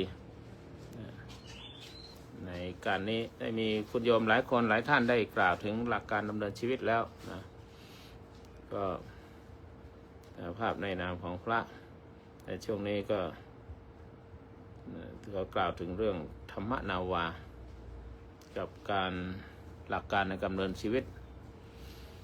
ก็ต้องกล่าวเท้าความถึงธรรมนาวาสักเล็กน้อยว่าธรรมนาวาเนี่ยเป็นธรรมะที่เหมือนกับเรือข้ามฟากไปสู่ฝั่งแห่งความหลุดพ้นพวกเราทั้งหลายเนี่ยอยู่ในเรือแห่งธรรมทั้งหมดแต่ใครจะไปได้ไกลถึงฝั่งไม่ถึงฝั่งอยู่ที่การปฏิบัติของเราตอนนี้เราก็ได้ศึกษารำเรือว่าเรือนั้นประกอบด้วยอะไรต่างๆแล้วก็จะใช้เรือนั้นข้ามฝั่งดังนั้นธรรมนาวาก็คือเรือแห่งธรรมตามที่ล้นเกล้ารัชกาลที่9ล้นเกล้ารัชกาลที่10ได้นำไพร่ฟ้าประชาชนมนตรีได้ดำนุบำรุงพระศาสนาและได้ปฏิบัติธรรมนะแล้วก็พระองค์ท่านก็ทรงปฏิบัติเป็นแบบอย่างนั่นก็คือเรือหลวงธรรมนาวาวังพระองค์ท่านได้ทรงพระราชทานหนังสือธรรมนาวาให้แก่คนทั้งหลายประชาชนได้พระสงฆ์องค์เจ้าเพราะฉะนั้นเราจะเดินรอยตามเบื้องพระยุคลบาทและสนองพระเดชพระคุณพระราชบัญญัติของพระมหากษัตริย์บูรพมหากษัตริย์ทุกๆพระองค์โดยพระรัชกาลรัชกาลปัจจุบันที่เราในปัจจุบันนี้ก็ธรรมนาวาวังคือเรือแห่งธรรมเรือหลวงแห่งธรรมอย่างนี้เอามาใช้เพื่อเป็นพระราชกุศลอีกประการหนึ่งเพราะนั้นธรรมนาวาเปรียบเหมือนเครื่องพาให้เราข้ามทะเลแห่งความทุกข์ทะเลความทุกข์แห่งชีวิตจากฝั่งของความหลงความยึดความดิ้นรนไปสู่ฝั่งของความสงบความร่มเย็นเป็นสุขแล้วก็พ้นทุกข์องค์ประกอบของธรรมนาวาก็อาจจะมีหางเสือนี่จะให้เรือแล่นไปทางไหนจะไปซ้ายไปขวาไปอะไรก็เปรียบเหมือนปัญญาเนี่ยท่านทั้งหลายในติดอาวุธทางปัญญาแล้วตอนนี้คือทุกท่านก็มีอาวุธทางปัญญาคือได้รู้หลักของการดำเนินชีวิตแต่ละคนก็ดำเนินชีวิตไม่เหมือนกันคือหางเสือก็คือนำไปในถูกทิศทางที่ถูก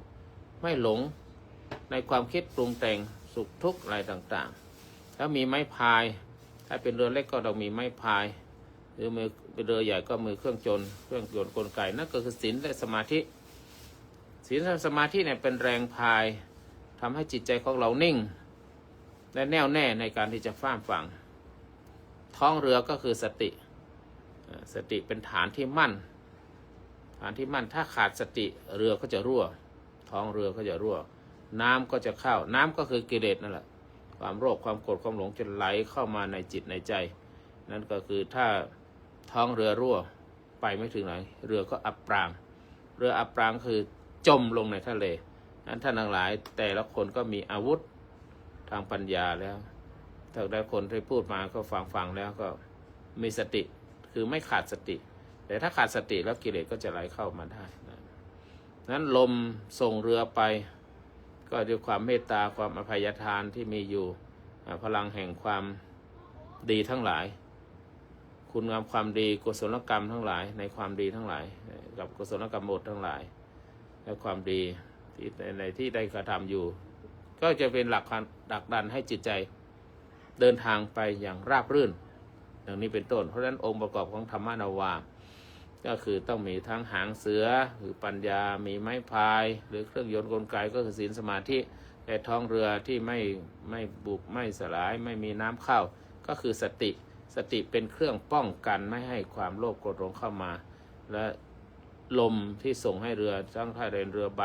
ก็ลมจะส่งไปด้วยความเมตตาอภัยทานต่างๆและทีนี้ชีวิตจะดำเนินไปอย่างไรโดยที่ไม่ทุกข์เนี่ย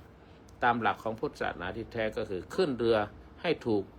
ขึ้นเรือให้ถูกก็คือเข้าใจไตรลักษณ์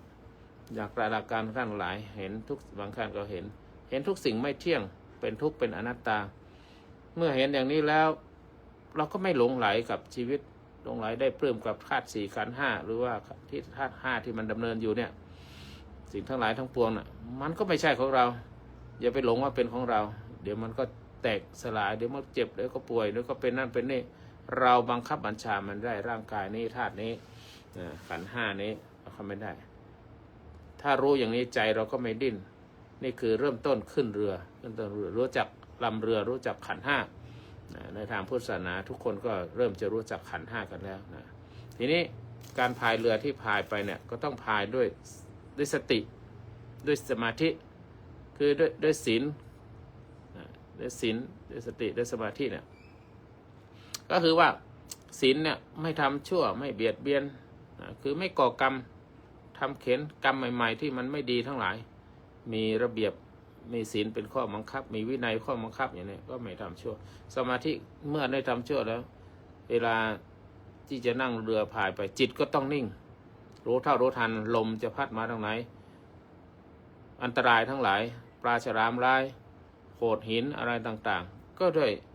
จิตที่นิ่งแล้วก็รู้เท่ารู้ทันในอารมณ์ต่างๆก็เหมือนเรือนะเรือไม่กอดแกว่งจิตก็เหมือนกันจิตไม่ทุกข์แม้กระทั่งคลื่นแรงๆเข้ามามากระทบความโลภโกรธหลงสิ่งภายนอกมากระทบท่านหลายก็ที่เล่ามานั้นก็สามารถอยู่ได้ด้วยแรงแห่งสมาธิคือจิตที่ท่านทั้งหลายนิ่งและมีอีกอย่างหนึ่งที่สำคัญคือปัญญานำทางนะไม่พายเรือมั่วไปทางนั้นทางนี้แต่ปัญญาเนี่ยเป็นหางเสือชีวิตของท่านทั้งหลายที่มาถึงจุดนี้ได้ก็เพราะปัญญาเห็นตามความจริงว่าสิ่งทั้งหลายเกิดขึ้นก็เป็นธรรมดาเกิดขึ้นตั้งอยู่แล้วก็ดับไปมันมีอะไรที่มันจีรังยั่งยืนไม่ใช่ว่าเราโชคร้ายหรือว่าโลกนี้ไม่ยุติธรรมไม่ใช่อย่างนั้นทุกอย่างเป็นไปตามเหตุตามปัจจัยถ้าเราเข้าถึงหลักแห่งเหตุและผลหลักแห่งความจริงหลักแห่งอริยสัจสี่ก็มีเรามีทุกข์มันก็มีสมุทัยมีเหตุของความทุกข์นั้นเกิดขึ้นเราก็อริยสัจสี่มาจับว่าที่เราทุกวันนี้ทุกเรื่องนั้นเรื่องนี้ทุกกายทุกใจอะไรต่างๆก็ต้องมีสมุทัยก็หาสมุทัยให้เจอแล้วก็ดำเนินการตามมรรควิถีก็มีความเห็นชอบและจะได้หลุดพ้นคือนิโรธที่เกิดขึ้นในทุกนั้นจึงวางใจได้แม้ว่าพายุในชีวิตของเรามีพายุต่างๆที่เข้ามามีกระแสคลื่นลมกระแสคลื่นน้ำทั้งหลายทั้งปวงเหล่านี้มันก็สามารถฟันผ่าไปได้ด้วยปัญญาของเรานะและมีสติทุกขณะนะในที่เรือของเราเดินทางคือเมื่อมันสติมันรั่วหรือพลาดพลั้งไปในการดำเนินชีวิตในหลายท่านที่เล่ามาก็มีสติเหมือนกับเราซ่อมเรือที่มันอุดเรือที่มันรั่วก็ให้น้ำเข้ามาก็สติก็เหมือนกันอุดทุกครั้งที่ความทุกข์เกิดขึ้นนะสติก็อุดทุกครั้งก็เหมือนกับอุดเรือน้ำจะเข้าเรือไม่ได้ถ้ามีสติรู้ทันซ่อมได้ทันก็เรือจะไม่จมแต่ถ้าซ่อมไม่ทำเรือก็ลงต้องวิทย์น้ำออกมาเนี่ยต ต้องสร้างเรือใหม่ต้องหาเรือใหม่อย่างนี้อันนี้แหละคือฝึกอยู่กับปัจจุบันอย่างรู้ทันก็คือธรรมะนาวาคือพาหะในการข้ามความทุกข์นี้ด้วยศีลสมาธิและปัญญาเป็นเครื่องพาใจเราไม่ให้มันคงแล้วก็เห็นพระไตรลักษณ์นะเห็นพระไตรลักษณ์ก็คือว่าเห็นพระไตรลักษณ์ก็ได้เห็นทุกสิ่งทุกอย่างด้วยมีสติแล้วก็มีเมตตาไม่ทุกข์กับสิ่งทั้งหลายที่เราเผชิญอยู่ว่ามันเป็นสิ่งที่เกิดขึ้นได้อันนี้คือหลักการของการดำเนินชีวิตเพราะว่าการดำเนินชีวิตนั้นด้วยหลักธรรมเราจะไม่ทุกข์ตามแนวของพระพุทธศาสนาอันนี้คือช็อตที่2ว่าหลักการดำเนินชีวิตอย่างไรจึงไม่ทุกข์นะก็คือว่าความรู้จริงของชีวิตตามหลักไตรลักษณ์ที่กล่าวไปเมื่อกี้คือทุกสิ่งไม่เที่ยงเป็นอนิจจังทนอยู่ในสภาพเดิมไม่ได้เป็นทุกข์แล้วบังคับมันไม่ได้อันเนี้ยเป็นอนัตตานะไม่มีตัวตนที่แท้ชีวิตของเราไม่ถ้ามันบังคับมันได้ให้มันอยู่ได้เราก็นั่นน่ะอยู่ในท้องตลอดหรือว่าออกมาแล้วก็เป็นทารกตลอดอันนี้เราบังคับให้เป็นไปตามธรรมชาติไม่เป็นทารกแล้วเป็นเด็กชายเด็กหญิงเดี๋ยวก็เป็นหนุ่มขึ้นมาเดี๋ยวนี้ก็หนุ่มเดี๋ยวเราก็ผ่านวัยหนุ่มขึ้นมาวัยชกันวัยหนุ่มขึ้นมาขึ้นเป็นวัยกลางคนวัยต่อไปก็วัยชราแก่ชราอายุมากขึ้นแล้วก็จากโลกนี้ไปบางคนจะถึงวัยนี้ก็ได้ไม่ถึงก็ได้แล้วแต่บุญกับกุศลอันนี้เราบังคับมันไม่ได้เป็นอนัตตาเมื่อเรารู้ทันความเป็นจริงนี้ใจก็จะค่อยๆวางจากความหลงวางจากความยึดทั้งหลายหรือความดิ้นรนต่างๆที่มันเกินความที่เราจะเอื้อมได้นะความดิ้นรนนั้นเป็นได้นะเป็นการโปรเจกต์เป็นหลักการที่เราจะดำเนินไปแต่ว่าถ้ามันเกินเอื้อมเกินที่เราอย่างเราอยู่ทำมาหาเลี้ยงชีพ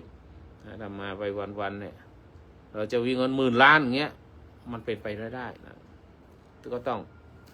เศรษฐกิจพอเพียงก็พอเพียงในฐานะของเราที่จะรู้ได้นะเพราะนั้นรู้ทันตามความเป็นจริงก็ใจก็จะค่อยๆวางจากความหลงความคิดความดิ้นรนทั้งหลายต่างๆนี้ประการต่อไปคือไม่ยึดถือแม้สิ่งที่ดีก็ตามร้ายก็ตามทุกข์มันเกิดขึ้นเพราะเรายึดว่าเป็นของเรานะใครด่ายึดว่าเขาด่าเราอย่างเนี้ยใครวิจารณ์เขาที่เราวิจารณ์เราอันนี้ทุกข์มันก็เกิดขึ้นสุขมันเกิดขึ้นถ้ายึดว่านั่นน่ะเป็นเขาว่าให้เราเขายกย่องเราเขาชมเราอย่างต่างๆเขาปลื้มได้หลงไหลได้ปลื้มกับสิ่งนั้นนี่สุขนี่ก็ทุกข์ได้ถ้ายึดว่าเป็นสุขของเราแต่ถ้ามันเสื่อมไปก็เป็นทุกข์เหมือนกันแบบนี้เป็นต้นเพราะฉะนั้นหลักการเดินชีวิตก็อีกอย่างหนึ่งคือไม่ยึดมั่นเหมือนหลายท่านที่กล่าวมาคือไม่ยึดมั่นถือมั่นในสิ่งดีหรือสิ่งร้ายก็ตามมันเกิดขึ้นได้มันก็จบลงได้นั้นหลักการเนี้ยมีแต่ไม่ยึดแต่ว่ามีสุขก็รู้ว่าไม่จีรังมีทุกข์ก็รู้ว่าอยู่ได้ไม่นานสิ่งใดเกิดขึ้นก็แค่ปรากฏชั่วคราวแล้วเดี๋ยวมันก็ดับไปอย่างนี้เราจะได้ไม่อดคร่ำครวญว่าเราทำไมทุกข์จังเลยคนอื่นทำไมมีความสุขมันทุกข์เพราะอะไรเหตุผลเพราะอะไรตามหลักของอริยสัจสี่เราต้องหาเหตุให้ได้เราไม่มีเงินเพราะอะไรทำไมเขามีเงินเราถ้าไปเทียบคนอื่นเนี่ยมันเป็นไปไม่ได้เพราะความรู้การศึกษาฐานะทางบ้านและความคิดอะไรเราก็ต่างกันอย่าไปเทียบคนอื่นแต่เราทำอย่างไรได้ก็ทำอย่างนั้นอันนี้เป็นต้นนะแล้วก็มีสติอยู่กับปัจจุบันของเราอดีตมันก็ผ่านไปแล้วนะอย่าไปฟื้นมาพูดเลยใครว่าอะไรใครมีอะไรก็ปล่อยให้มันผ่านไปนะในอดีตในอนาคตมันก็ยังไม่มาถึงนะไม่มาถึงก็วางมันไว้นะเหลือแต่ปัจจุบันเนี่ยที่ต้องรู้แล้วก็ต้องรู้ทันมันด้วยว่าใจเรากำลังคิดอะไรอยู่ใจเรากำลังทำอะไรอยู่นะอันเนี้ยก็เป็นสิ่งที่มีโดยใจสติเป็นเกราะป้องกันความทุกข์ทุกครั้งที่รู้ทันอารมณ์ความทุกข์ก็จะไม่ครอบงำเราความทุกข์ที่มันมีอยู่เพราะเราไม่รู้ทันอารมณ์ของเราแล้วก็ดำเนินไปแล้วก็จึงทุกข์ใจเพราะฉะนั้นจำเป็นที่ต้องฝึ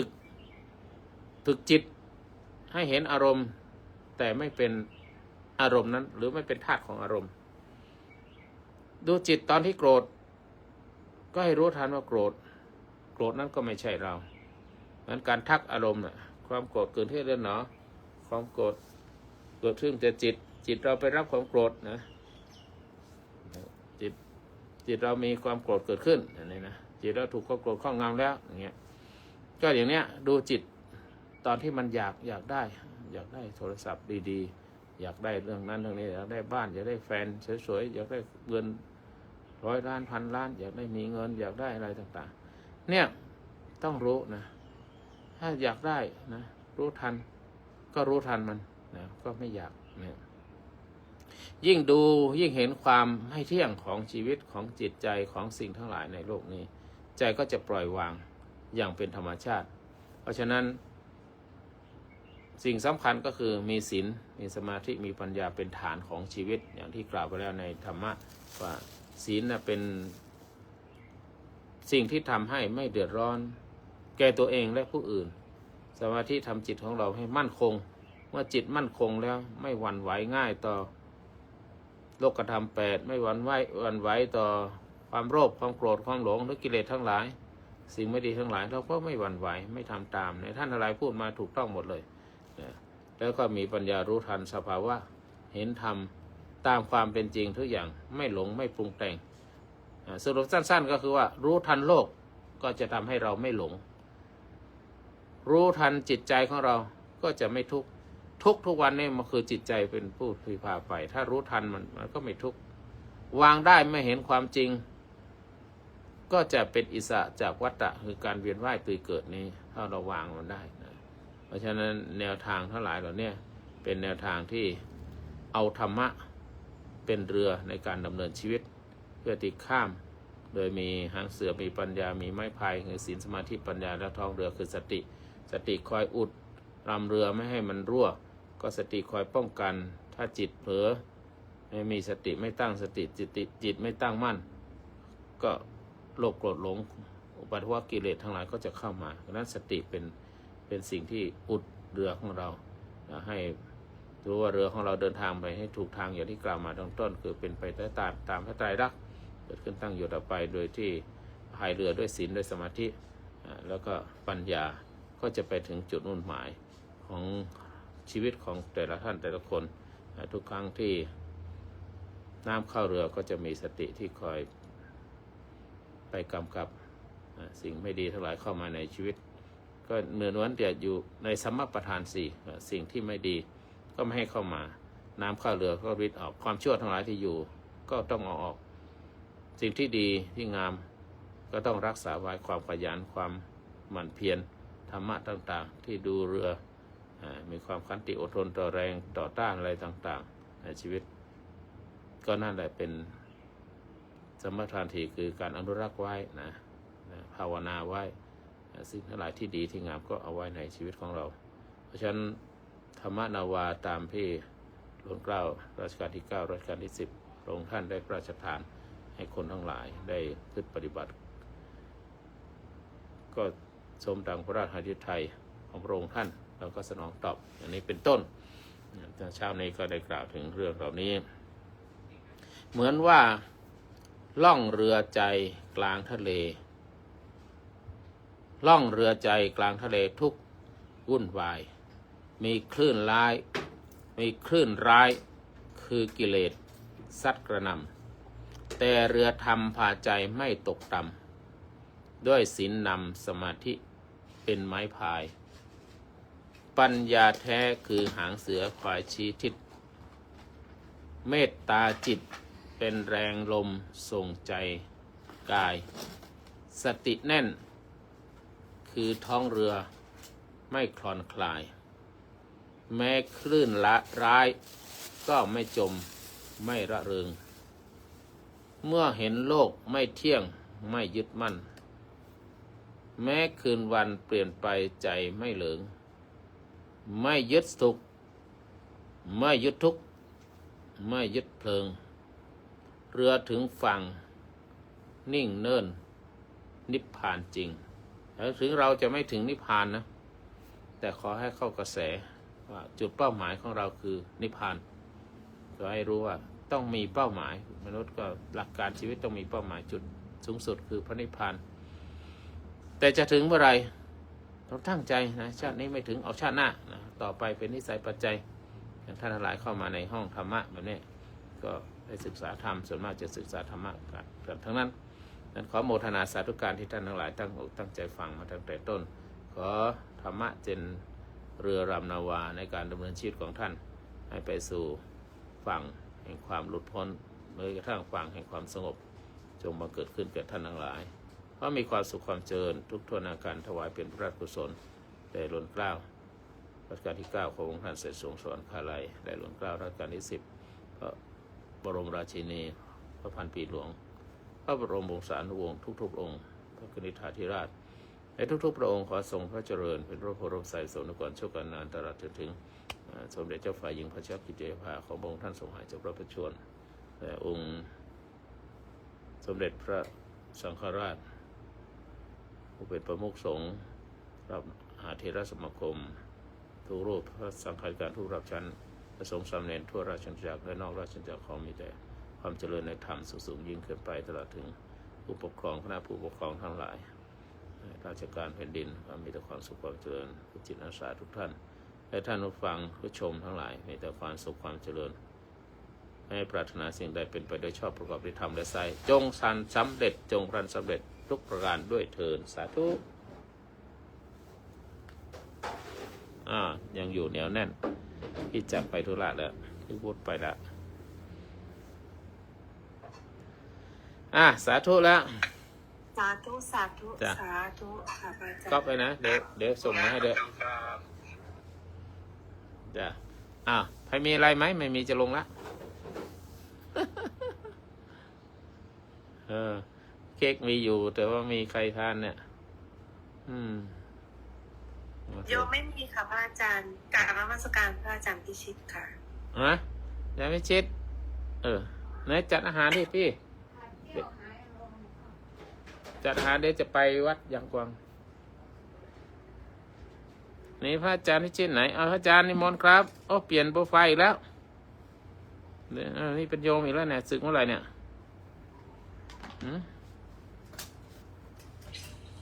คุณพจน์ตกเหรอครับเมื่อกี้ตกไปครับอาจารย์ผมปลื้มใจมากเลยวันนี้พอได้ให้พรพระอาจารย์แล้วก็ได้ฟังธรรมนะครับสาธุธรรมหนึ่งปรากฏแก่ใจเลยพระอาจารย์อะไรไง เป็นขึ้นมาว่าอริยสัจนะครับอริยสัจเนี่ยจริงๆจิตที่สงบแล้วเนี่ยปกติเราจะไม่เห็นอาจารย์แต่ว่าวันนี้มันปรากฏขึ้นมาว่าอริยสัจสาธุก็สาธุครับอริยสัจตัวเนี้ยปรากฏว่ามันมีอยู่ทั่วไปทุกแห่งอาจารย์ผมไม่เคยรู้ว่ามันมีถึงขนาดนี้มีอยู่ทั่วไปครับผมสาธุครับพระอาจารย์ครับนมัสการพระพิชิตนะครับดีเจริญพรเจริญกราบนมัสการสาธุครับพ่อมีโรดนะครับน่ารักจังเลย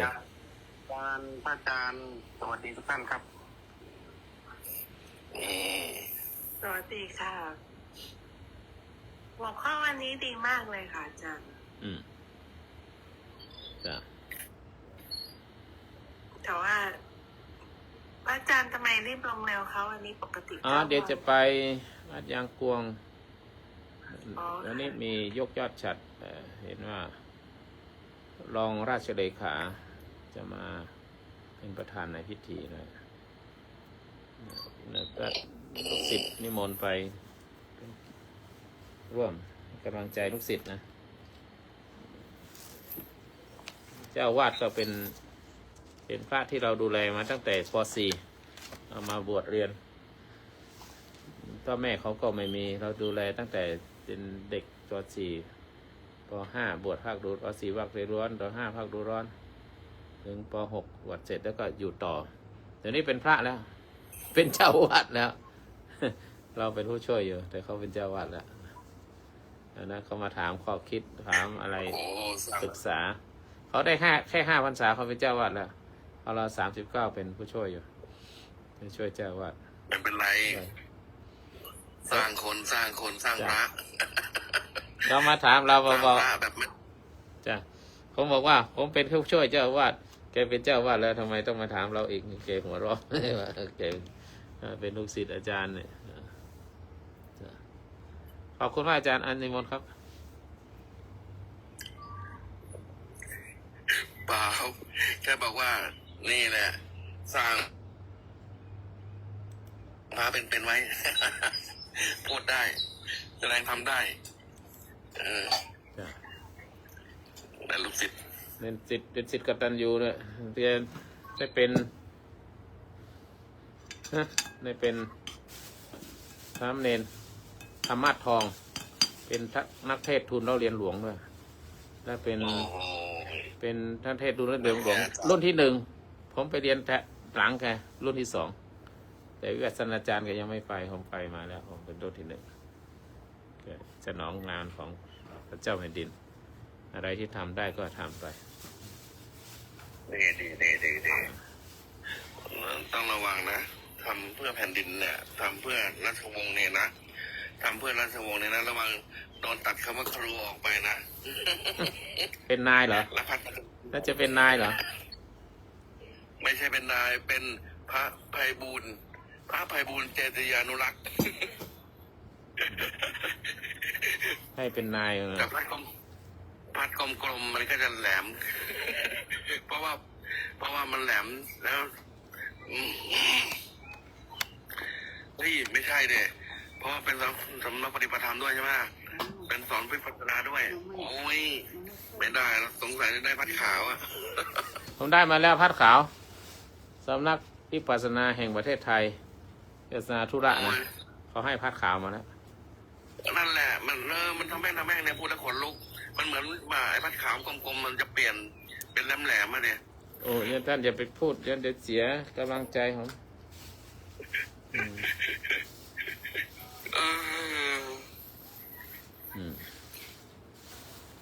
เนี่ยเสียความตั้งมั่นของเราแล้วก็ทำมาตั้งแต่ที่ผมทำมาเพราะว่าผมเป็นคนจนนะท่านผมเรียนหนังสือจบปริญญาเอกเนี่ยผมไม่มีเงินเลยนะพ่อแม่ผมไม่ได้ดูถูกพ่อแม่นะผมกระสือกระสนเองนะขอคนนั้นบ้างนี่บ้างได้บ้างโดนด่าบ้างท่านไม่มีเงินท่านจะไปเรียนทำไมนะบอกแล้วก็ไม่รู้อะไปขอบางท่านเศรษฐีก็บดีใหญ่ๆเนี่ยให้500ก็มีก็ไม่ว่าอะไรเขาให้ก็โมทนากับเขาแล้วมีโยมที่สันกำแพงพ่อชะลอแม่สุนีตอนหลังพ่อชะลอก็มาบวชแม่สุนีเนี่ยอายุมากแล้วตอนนั้น70-80ท่านก็พยายามหาเงินลูกหลานที่มีเป็นหมอเป็นอะไรเนี่ยรวบรวมเงินได้$100ตอนนั้นมันแค่ 2,500 หรืออะไรเนี่ยพอเงินบาทลดค่าเงินบาทมันขึ้นไป50 บาทต่อ1 เหรียญตอนนั้น25 บาทโอ้ดีผมจบมาก่อนถ้าไม่งั้นในยุ่งเลยแม่เขาก็ส่งเงินไปทุกเดือน เดือนละ$100ช่วงไหนไม่มีก็ต้องยืมเพื่อนนะยืมเพื่อนได้มาตอนเช้าตอนเย็นเอาไปคืนเสร็จพรุ่งนี้ไปยืมอีกคนหนึ่งถ้าไม่มีก็ยืมกันไปยืมมาจนจบเนี่ยท่านนั่นเนี่ยก็เลยใช้หนี้พระศาสนาใช้หนี้ญาติโยมลืมคิดไปว่าที่จริงตั้งใจว่าที่ไม่เรียนบาลีนะเมื่อก่อนตั้งใจจะศึกแต่รอยบุญของเราไม่รู้นะไม่ตั้งใจมาเป็นเจ้าไปเป็นผู้ช่วยอะไรสักอย่างนี่สารภาพมาเลยนะแต่ว่าอยู่ไปมันก็เห็นทำไปอยู่ไปยิ่งอายุมากก็เห็นทำแล้วทำมันก็ปรากฏทำนั่นทำนี่นะจะได้มากได้น้อยก็รู้แล้วนะมันก็แค่นั้นแหละชีวิตทางโลกนะมีภรรยามีลูกส่งลูกเรียนนี่พอเป็นเบาหวานนะสักดำโปรเลยเบาหวานนี่โอ้ยิ่งมันสุขภาพร่างกายเราก็ไม่เหมือนเดิมแล้วนะเดี๋ยว20 ปีใช่ถ้าเทียบกับแม่ผม20 ปีฟอกไตก็จะทำโผมากโอ้ยอย่าฟอกไตไม่ต้องเอาอย่าให้ผมได้ฟอกไตแล้วเดี๋ยวนี้คนขนาดเค้กมีเนี่ยขอมา2-3เค้กโยมญาติโยมเขาถวายผมก็เหลือไว้อันเดียวก็เก็บไว้เนี่ยปาดแล้วใครมาก็แจกผมก็ไม่กล้าฉันเค้กอย่าเลยเพราะว่าพอเป็นเบาหวานปั๊บไอ้ครีมพวกนั้นอ่ะมันจะไปเกาะหลอดเลือดไง พวกก่อนหลอดเลือด แรงดันมันก็จะเพิ่มขึ้น มันไปกระแทกไตตึงตึงตึงตึงตึงตึงแล้วก็ไปกระแทกที่หัวใจตึงตึงตึงตึงแล้วมันก็ไปลากไปหาสมองไม่พอมันก็จะมึนงงมันลากขึ้นสมองไม่พอเสร็จแล้ว ตาเริ่มพร่าแล้วเพราะว่าเบาหวานเนี่ย มันจะมีผลต่อกระทบต่อตาไตตีน3 ตอนพ่อตีนก็เท้าก็เริ่มเจ็บๆนะจิ๊ดๆจัดๆนะใช่ไหมมันมีมันเหล็กชาครับเขาจะให้วิตามินบีมาด้วยถ้าหลวงพ่อบอกเขามันจะคล้ายๆเน็บชาจิ๊ดๆจัดๆเลยนะครับเพราะว่าวิตามินบีเริ่มปลายประสาทเริ่มแล้วครับปลายมืออีกจิ๊ดๆจัดๆอะไรเหมือนเข็มทิ่มแทงครับมันเป็นเรื่องก่อกวนเพื่อให้หลับไอ้จิ๊ดจัดอาจารย์เวลาเมื่อก่อนที่นั่งสมาธิมันก็เป็นนะอย่างเนี้ยมันอันนั้นน่ะมันเป็นเฉพาะตอนนั่งตอนนั่งสมาธิสมัยก่อนที่เราไม่เป็นเบาหวานมันก็มีตามสะโพกตามตัวตามอะไรมันจิ๊ดจัดมันเข็มมาทิ่มแทงตามหน้ายุบยับจิ๊ดจับอันนี้มันก็เคยมีแต่อันนี้มันจิ๊ดอยู่ที่ปลายเท้าตลอดอันนี้ใช่ครับหลวงพ่อไอ้จิ๊ดตอนนู้นน่ะมันเจริญวิปัสสนามันเป็นไปแล้วสภาวะธรรมมันเกิดแต่ไอ้จิ๊ดจ้าตัวนั่นแหละที่ตรงนั้นที่ตรงนี้อันนั้นตอนวิปัสสนาพ่อแต่เนี่ยมันไม่ใช่วิปัสสนาอันนี้ปลายประสาทมันเลือดมันเขาเรียกว่าเลือดมันมีปัญหานิดๆหน่อยๆแล้วแต่หลวงพ่อก็กินได้โดกินตามที่ควบคุมนั่นแหละยังรอดอยู่รอดอยู่นะยังรอดอยู่หัวเราะ1 ครั้งอายุยืน1ถูกว่านั่นแหละดีแต่ช่วงนี้เป็นแค่เบาหวานสามารถหม่ำได้ทั้งขาวและไข่ขาวแล้วก็ไข่แดงอะไรอ่ะกระชายกระเทียมตะไคร้โอเคกระเทียมตะไคร้ครับเพราะว่ากระเทียมละลายไขมันด้วยก็จะดีนะคะขมิ้นนิดหน่อยขมิ้นไม่นำมาขมิ้นอ้อยยำเลยดีไหมถ้างั้นยำเลยดีไหมค่ะยำข่าด้วยนะขิงข่าตะไคร้ยำเลยนะมีมะนาวด้วยขิงข่าตะไคร้ใบมะกรูดผักลวกถั่วยาวลวกผักตุ้มแต่ผักชะอมลวกนี่ฉันได้ไหมฉันได้แต่ว่าคนจะไม่หมดนั่นก็คือแค่พอให้รู้สึกว่าได้หม่ำมันเพราะว่ากรดยูริกจะสูงใช่ยูริกจะสูงมากมันต้มแล้วนะต้มแล้วก็ไม่เป็นไรครับต้มก็ยังดีหน่อยบอนยำบอลเนี่ยบอลคืออะไรกันบอลใดไม่คันบอลนั้นคือตุนบอลไม่รู้จักเหรอที่มันใบใหญ่ๆประมาณนี้มันจะคันๆยาวๆจะคันๆเวลาเขาด่ามาก็แบบไอ้ฟ้าจ่อยปากบอลอะไรเงี้ยเหมือนกับว่าเวลามีคนที่โดนแบบอะไรสักอย่างแล้วก็ตุยไปอย่างเงี้ยแล้วเขาก็ต้องเอาใบบอลไปตุกปากส่งให้เปิดให้บอกมาจุถ้ายังไม่ลงผมจะขออนุญาตฉันข้าวอาจารย์ช่วยดูแลห้องเลยขออนุญาตอาจารย์ออกก่อนนะครับผมกับนมัสการทุกท่านกับนมัสการอาจารย์ทุกท่านด้วยครับผมก็ขอออกก่อนนะครับสาธุไม่เป็นไรอาจารย์สาธุครับสาธุเชิญใครอยากจะพูดอะไรก็เชิญใครยังติดค้างเลยอาจารย์จะฉันเข้าฟังไปดีอาตมาต้องปิดไมค์ก่อนว่าอยู่กับโลกสมมุติด้วยจิตที่เป็นปรมัตถ์ทำอย่างไรอยู่ในโลกด้วยจิตปรมัตถ์ไอ้ยาหลักการดำเนินชีวิตเนี่ยหัวข้อนี่ไงอยู่กับโลกสมมุติด้วยจิตที่เป็นปรมัตถ์คำถามนี้ไม่ธรรมดาครับอาจารย์ไปคิดตอบยากมากเลย ถ้าตอบเนี่ยมันเรื่องนี้มันจะเป็นเฉพาะส่วนบุคคลนะถึงจะตอบนะ อาจารย์ ถ้าพระอาจารย์ไม่ว่าอะไรโยมขอพูดหน่อยได้ไหมคะอาจารย์ขอตอบหน่อยได้ไหม เกิน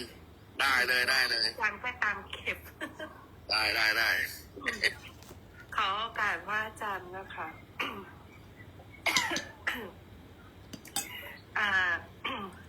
มีสองคำถาม แต่ที่จริงแล้วเป็นคำถามเดียวแต่ว่ามาจากสองแถลงหัวข้อนะคะ แล้วก็จากอาจารย์ปอ อันที่จริงแล้วมันคืนเดียวกันอะในความหมายในความคิดของโยมเลยนะคะอาจารย์ เพราะว่าอันนั้นมันเป็นภาษานี่จะเปลี่ยนแปลงไปได้ แล้วก็เยอะแยะมากมาย แล้วก็ยิ่งเปลี่ยนบุคคลก็จะเปลี่ยนไป แต่ว่ามันไม่ได้เพียวๆมันก็เลยอาจจะแปลความหมายไปได้เป็นอย่างอื่นมากเยอะแยะมากมาย แต่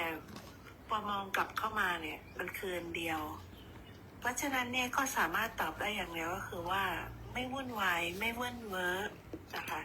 เห็นก็คือเห็นไม่เห็นก็คือไม่เห็น เห็นแล้วก็วางไว้ เห็นแล้วมันก็เป็นเช่นนั้นนะคะอาจารย์การแตกดับการเกิดขึ้นตั้งอยู่ระดับไป มันก็เป็นธรรมดาของโลกอยู่แล้ว แต่ถ้า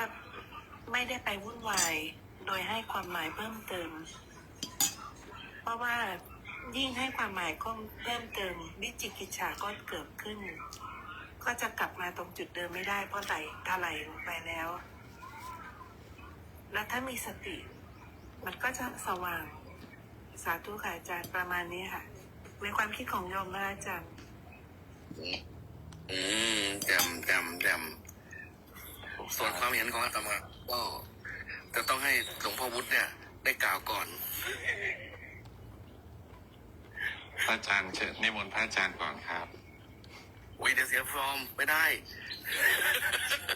ความเห็นผมเลยครับได้ครับพระอาจารย์คือผมเห็นว่าการที่เราจะเห็นปรมัตถ์นะครับ จิตเราต้องถึงวิมุตตินะครับ ถ้าเมื่อไหร่จิตไม่ถึงวิมุตติเนี่ยความปรมัตถ์จะไม่เกิดนะครับ ได้เกิดได้แก่สภาพการนึกนะครับ นึกหรือสมมุติขึ้นว่าเป็นปรมัตถ์แท้จะอยู่ที่จิตปรมัตถ์นะครับทีนี้การที่ทำให้ถึงจิตปรมัตถ์ได้เนี่ยก็ต้องอาศัยสัมมาทิฏฐิเนาะและความเพียรนะครับที่ถูกต้องนะครับอันนี้มันต้องอาศัยการเพาะบ่มนะครับแต่ถ้าเขารู้แค่อริยสัจหรือรู้ปรมัตถ์ไปก่อนเนี่ยแล้วก็ทำความเห็นได้เป็นบางครั้งบางคราวนี้ก็ได้แล้วนะครับ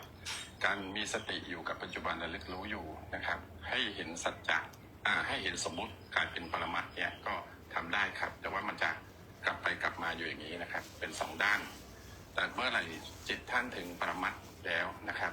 ถึงวิมุตติแล้วความเป็นปรมัตถ์มันจะปรากฏเองครับมันจะไม่หวั่นไหวมันจะอยู่คนละเหมือนกับอยู่ในที่เดียวกันหรือมันอยู่คนละแห่งเหมือนน้ำกับน้ำมันนะครับประมาณนี้ครับสาธุนี่ตอนนี้คิวอาจารย์สายฟ้าแล้วนะอาจารย์สายฟ้านะ อาจารย์สายฟ้าอยู่เปล่ายังไม่ว่างเอาละถ้าเป็นแค่ความเห็นอาตมาเนอะ ความเห็นของอาตมาเนี่ยไอ้ปรมัตถ์เนี่ยพอดีถ้าหากว่าเราแปลว่ามันเป็นเรื่องสูงส่งแล้วก็ถ้าแปลเรื่องสูงส่งแล้วก็มันหมายเอาจิตพระอรหันต์เลยนะจิตพระอรหันต์เลยนะแต่เนื่องจากว่าในฝ่าของปุถุชนเนี่ยมันก็เรียกปรมัตถ์ได้เพราะว่าอะไรสภาพความเป็นจริงที่มันดั้งเดิมของมันแต่มันเป็นฝ่าที่เราเกิดมาในโลกมนุษย์ไปเนี่ยจิตอวิชชาของเราเนี่ยคือจิตที่รอรับการเรียนรู้หรือจิตที่จะต้องเติมความรู้เนี่ยจากอวิชชาเนี่ยให้มันค่อยๆเต็มไปเรื่อยด้วยความรู้เนี่ยโดยฝ่าความรู้มีทั้งความรู้ที่ถูกต้องหรือดีงามกับความรู้ที่ไม่ดีงามเพราะว่าเราเนี่ยเมื่อมีจิต จิตปรมัตถ์ที่เป็นตัวเนี้ย เราจะต้องรู้มันก่อนว่าตั้งแต่เกิดมาในชาตินี้ครั้งหนึ่งเนี่ย มันถูกประสบการณ์ มันถูกสั่งสอนอบรม ถูกเติมเต็มในความรู้ต่างๆนะมามากมายตั้งแต่เริ่มคำแรกเลยมัมมัมแม่แม่มัมมัมเป็นต้นและแม้แต่การเรียนรู้ที่ยังไม่มีเสียงก็ได้นะ แล้วมันก็เคลื่อนเลื่อนมา แต่ช่วงที่มันเคลื่อนเลื่อนมาในฝ่ายปรมัตถ์ที่เราไม่ได้สังเกตมันก็คือความดีความร้ายที่มันถูกสั่งสมไปในตัวของมันน่ะ แล้วเมื่อถึงการเวลาหนึ่งที่มีพระพุทธเจ้าเกิดในโลกปรากฏว่ามันมีการให้มองเห็นความทุกข์เห็นเหตุเกิดทุกข์เห็นความดับไปจริงๆของทุกข์แล้วก็เส้นทางการปฏิบัติเพื่อให้พ้นทุกข์เนี่ยมันถูกเข้ามาเติมเต็มเรา มันจึงเป็นในฝ้าของเป็นวิชาชั้นสูงวิชาการดับทุกข์นั่นเองแล้วเมื่อเราเชื่อมั่นในผู้ที่นำพาคือมีความศรัทธาต่อพระพุทธธรรมพระสงฆ์เนี่ยแล้วเราก็ศึกษาเรียนรู้ปฏิบัติไปแม้แต่ดำเนินชีวิตโดยที่เรายังไม่ได้บวชหรือว่าไม่ได้ปฏิบัติธรรมจริงจังแต่เมื่อได้รับฟังคำสั่งสอนของพระสัมมาสัมพุทธเจ้าในการที่จะใช้ธรรมะต่างๆเนี่ยในการดับทุกข์ที่เป็นลักษณะชั่วคราวทุกข์จากกิเลสชั่วคราวทุกข์จากผัสสะชั่วคราวอะไรที่มันเป็นความทุกข์พอเราธรรมะพระพุทธเจ้ามาปฏิบัติหรือว่าเอามาทำไว้ในใจเนี่ยบางอย่างก็เราสงบระงับไปได้ครั้งหนึ่งช่วงหนึ่งแล้วเกิดใหม่เกิดทุกข์ใหม่เพราะว่ามีเหตุเกิดทุกข์ทั้งหลายแหละก็ความอยากความทะเยอทะยานการกระตือรือร้นแรงผลักดันอะไรต่างๆเรียกว่าสลับสับเปลี่ยนหมุนเวียนไป จนในภาคที่สามารถปฏิบัติการให้เรียนรู้ได้เพิ่มขึ้นในการที่ให้การทำลายล้างตัวกิเลสเนี่ยมันเกิดขึ้นได้จริงแต่เพื่อนถ้าเราเป็นชาวโลกเราจะอยู่กับมันยังไงอยู่ในโลกมายาเนี่ยเพราะปัญญาเราตื่นรู้นึกถึงว่าโลกนี้คือมายาทุกอย่างเกิดขึ้นมามีองค์ประกอบแม้แต่ตัวเราเองเรากายนี้ใจนี้มันก็เกิดขึ้นมาพักหนึ่งโดยอาศัยสิ่งที่เป็นองค์ประกอบต่างๆจะมีธาตุสี่ขันธ์ห้าอายตนะ12อะไรอย่างนี้เป็นต้นซึ่งพอแยกแล้วล่ะเราเลยรู้ตัวว่ามันเป็นมายาจริงๆทุกอย่างที่เป็นองค์ประกอบเราเนี่ยก็ไปโดยที่มายาได้สร้างสัญชาตญาณให้ในการแสวงหาการกินการเรื่องกามกินขี้ปีนอนอะไรเงี้ยเป็นต้น แล้วเราก็ยังใช้ชีวิตอยู่แต่ว่าเราเนื่องจากว่านำธรรมะบางส่วนมาใช้ในชีวิตประจำวันได้หรือธรรมะหลายๆอย่างที่มารู้สึกว่าให้ชีวิตเนี่ยไม่ได้รับแรงหรือรับความร้อนจากกิเลสทั้งหลายเนี่ยเราก็อยู่ได้โดยที่แบบมองเห็นความเป็นจริงนิดนึงแต่เราก็ต้องดำรงอยู่แล้วก็ต้องเติมต่อปัญญาเพื่อให้อวิชชาจิตนั้นกลายเป็นวิชาจิต คือให้เต็มได้แต่ต้องใช้ระยะเวลาบ้างส่วนการอยู่ในโลกของมายานี้โดยจิตปรมัตถ์นั้นหมายเอาพระอรหันต์อย่างเดียวแต่ถ้าเราเป็นปุถุชนล่ะใช้จิตปรมัตถ์ได้ไหม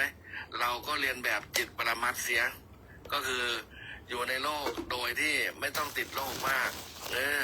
ติดเบาๆแล้วอยู่กับโลกที่กระทบกระทั่งเบาๆมีหน้าที่อันใดก็ทำไปแล้วก็ทำไม่ใช่แต่ทำแบบตะบี้ตะบันทำแต่เราทำด้วยสติปัญญารู้ผ่อนรู้หนักรู้เบาแม้แต่มากันในครอบครัวอะไรต่างๆซึ่ง มันเป็นที่ว่ามนุษย์เป็นสัตว์สังคมการใช้ชีวิตในโลกมายาแบบนี้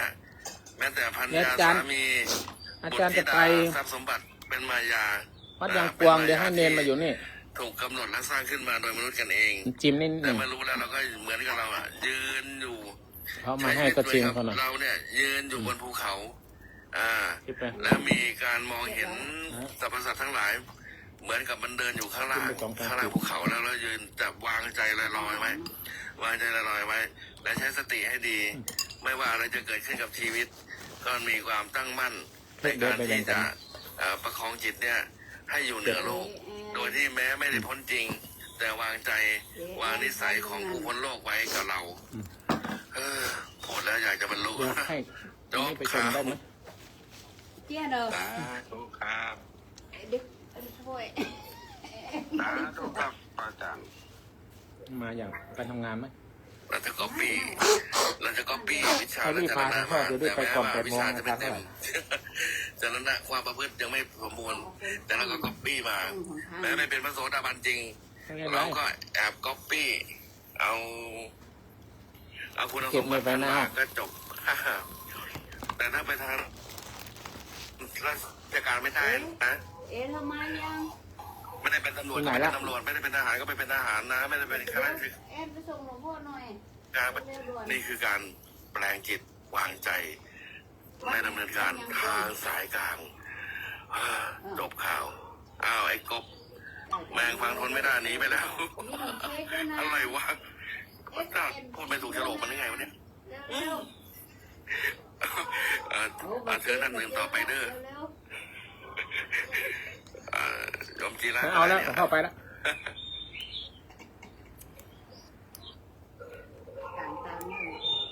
ฟังอยู่ครับผ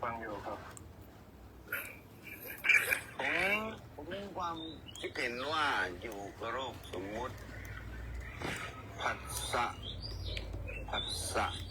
อยู่กับโรคสมมุติด้วยปรมัตถ์ผมจะใช้คำว่าอนิจจังทุกขังอนัตตาด้วยใจที่เป็นปรมัตถ์อยู่กับผัสสะเวทนาตัณหา อันนี้เดี๋ยวเก็บไว้นี่เก็บไว้นาว ด้วย ยาหลังอาหาร การสละละวาง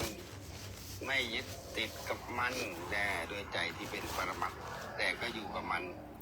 เช่นมีรถก็ใช้มันให้เป็นประโยชน์ไม่มีรถหรืออยากมีรถ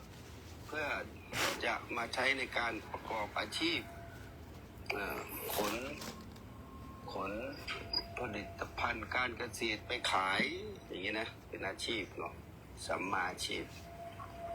ก็อยู่กับมันไปกับรถไปแล้วก็รู้ว่ารถนั้นมันก็เอามาใช้ประโยชน์ด้วยการไม่ยึดติดกับรถมันก็ต้องมีรถก็ไม่เที่ยง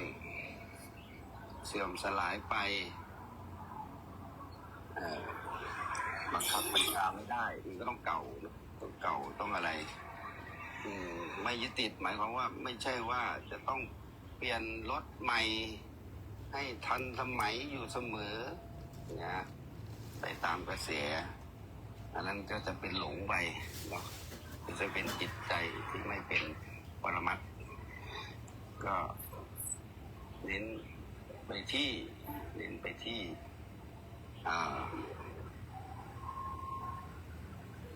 จังทุกขังอนัตตามันจะได้เป็นจิตใจที่เป็นปรมัตถ์มันจะได้สละวางไม่ไปยึดติดมันประมาณนี้ครับประมาณนึกไม่ค่อยออกครับพยายามจะคิดนึกไม่ออกก็ไม่ยากหรอกรถก็เก่าเมียก็แก่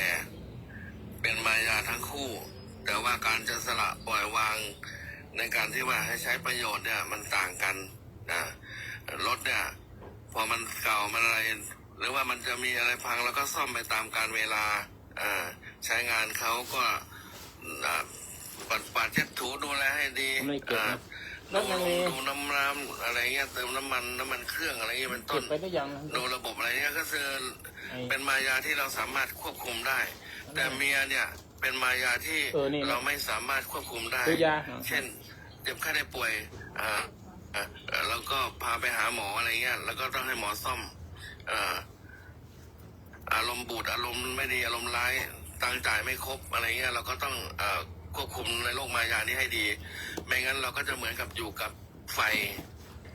เมียเนี่ยเหมือนไฟถ้าทำดีก็จะเป็นไฟที่ให้ความอบอุ่นให้แสงสว่าง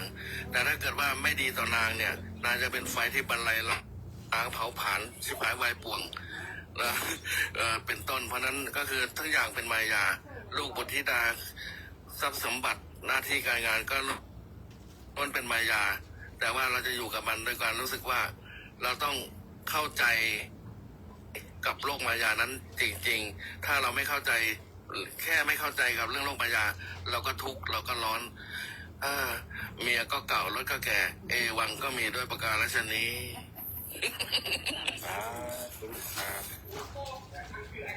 จริงครับอาจารย์เก่าหมดอย่าว่าแต่เมียครับตัวเองก็เก่านะครับความเก่ามันเกิดขึ้นอยู่ทุกเวลานาทีแปรไปตามเวลานาทีนะครับเมื่อไหร่จิตสงบก็จะพบอริยสัจนะครับสาธุครับสาธุ สาธุมีใครพูดอีก เอาอิ่มเลยดูดิ อิ่มแล้วมีใครจะพูดอีกไม่พูดเดี๋ยวเราพูดสั่งปิดท้ายไปไหนหมดอ่ะ เอาเลยหลวงพ่อ คุณตั๊กมาไหนเล็กคอร์ด เรา เรา ลงข้าง เดี๋ย ล่าว งหมดแล้ว เล็กคอร์ดมาไหนแล้วคุณตั๊กกด1ขึ้นมาหลวงพ่อจะขอพูดหน่อย ในหัวข้อเดียวกันนี่แหละขอบใจหลายท่านที่ฟังอยู่นะ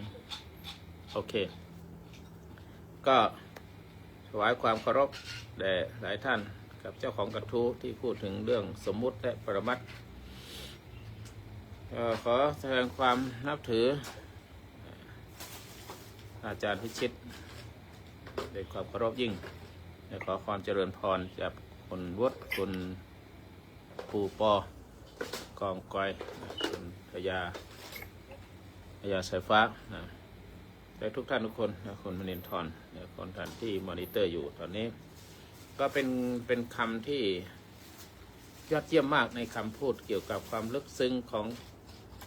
สำหรับผู้ปฏิบัติธรรมเพราะว่าการรู้จักวางจิตใจอยู่ในโลกสมมติได้โดยที่ไม่หลงแล้วก็เข้าใจถึงปรมัตถ์โดยที่ไม่หนีโลกนี้ไปคืออยู่ในโลกนี้ก็ไม่ได้หนีจากความเป็นจริงของโลกนี้ในโลกที่เป็นปรมัตถ์เพราะฉะนั้นเราต้องเข้าใจก่อนว่าโลกสมมุตินั้นกับโลกปรมัตถ์คืออะไรโลกสมมุติก็คือโลกมนุษย์ทั่วไปเนี่ยที่เรากินอย่างที่อาจารย์ว่านะกินขี้นั่นนะกินอยู่กันเนี่ยก็เป็นโลกที่มนุษย์ตกตรงกันเรียกว่าสิ่งต่างๆว่าอันนี้พ่อนะอันนี้แม่นะอันนี้ลูกอันนี้หลานอันนี้นักเรียนอันนี้ครูบาอาจารย์อันนี้ฉันนี่เธอนี่บ้านนี่รถนี่เงินนี่ทองนะนี่ความดีความเร็วความชั่วนะอันนี้สมมุติกันขึ้นมาอาจารย์มีความดีแต่แพร่ไปอีกอย่างไปอีกประเทศหนึ่งอาจจะไม่ดีก็ได้ความดีแบบนี้อย่างนี้นะอย่างมีดนี่ดีนะอย่างเงี้ยก็สมมุติเอามีดดีๆถ้าเอามีดนั้นไปทำให้คนตุยก็ว่ามีดนั้นไม่ดีเนี่ยก็เป็นโลกสมมุติว่าถ้าดีอีกครั้งหนึ่งเคยสมมุติว่ามีดดีทำอาหารถวายพระทำอาหารให้พระถวายพระทำอาหารให้ลูกมาเขาเลี้ยงลูกมาจนโตคนไปมีดอันนี้แหละมันทื่อก็ไปฝนไปรับมันแต่วันหนึ่งเอาไปจ้วงไปทำให้คนข้างบ้านตุยโอ้มีดนี่ไม่ดีแล้วนะมีดผีสิงหรือมีดอะไรเนี่ยก็อันนี้คือโลกสมมุติตอนแรกก็สมมุติมันดีไม่ดีอันนี้คือถ้าเราอยู่กับโลกสมมุติทุกอย่างตัวเราทุกอย่างนั้นมันสมมุติหมดเลยนั้นความเป็นจริงชั้นผิวหรือการอยู่ร่วมกันเนี่ยก็มีความจำเป็นอยู่ในความสมมุตินะแต่ไม่ใช่ความจริงสูงสุดนะทีนี้ไปดูอีกอย่างหนึ่งปรมัตถ์ที่พวกเราทั้งหลายช่วยพูดคุยกันนะก็ถูกต้องหมดแหละนะถูกต้องหมดแต่อยากจะพูดอีกครั้งหนึ่งว่าปรมัตถ์เนี่ยคือความจริงแท้คือสภาวะที่เป็นจริงโดยที่ต้องอาศัยการสมมติเช่นว่าเวทนาเนี่ยมันเวทนามันเจ็บจริงๆเวทนามันในความรู้สึกที่เกิดขึ้นเวทนาสัญญาสังขารวิญญาณมันเกิดขึ้นแล้วมันตั้งอยู่แล้วมันดับไปนั่นแหละความเป็นปรมัตถ์ของมันไม่มีอะไรจีรังยั่งยืนความเป็นมัตถ์ไม่ใช่ของเราของเขาแต่มันคือรู้ว่าจิตเนี่ยกำลังสุขมันก็รู้ทุกข์ก็รู้คิดก็รู้ปรุงก็รู้ยึดก็รู้อยู่เท่านั้นอ่ะมันรู้แล้วก็ดับไปการดับไปของมันการมีอยู่ของมันอยู่โดยชั่วคราวแล้วก็ดับไปไม่มีอะไรจริงจังนั่นมันอยู่โดยปรมัตถ์ของมันนะนั้นการดำเนินชีวิตในโลกสมมติและปรมัตถ์เนี่ยตามหลักของพุทธแท้ในเป็นอย่างไรก็คือว่า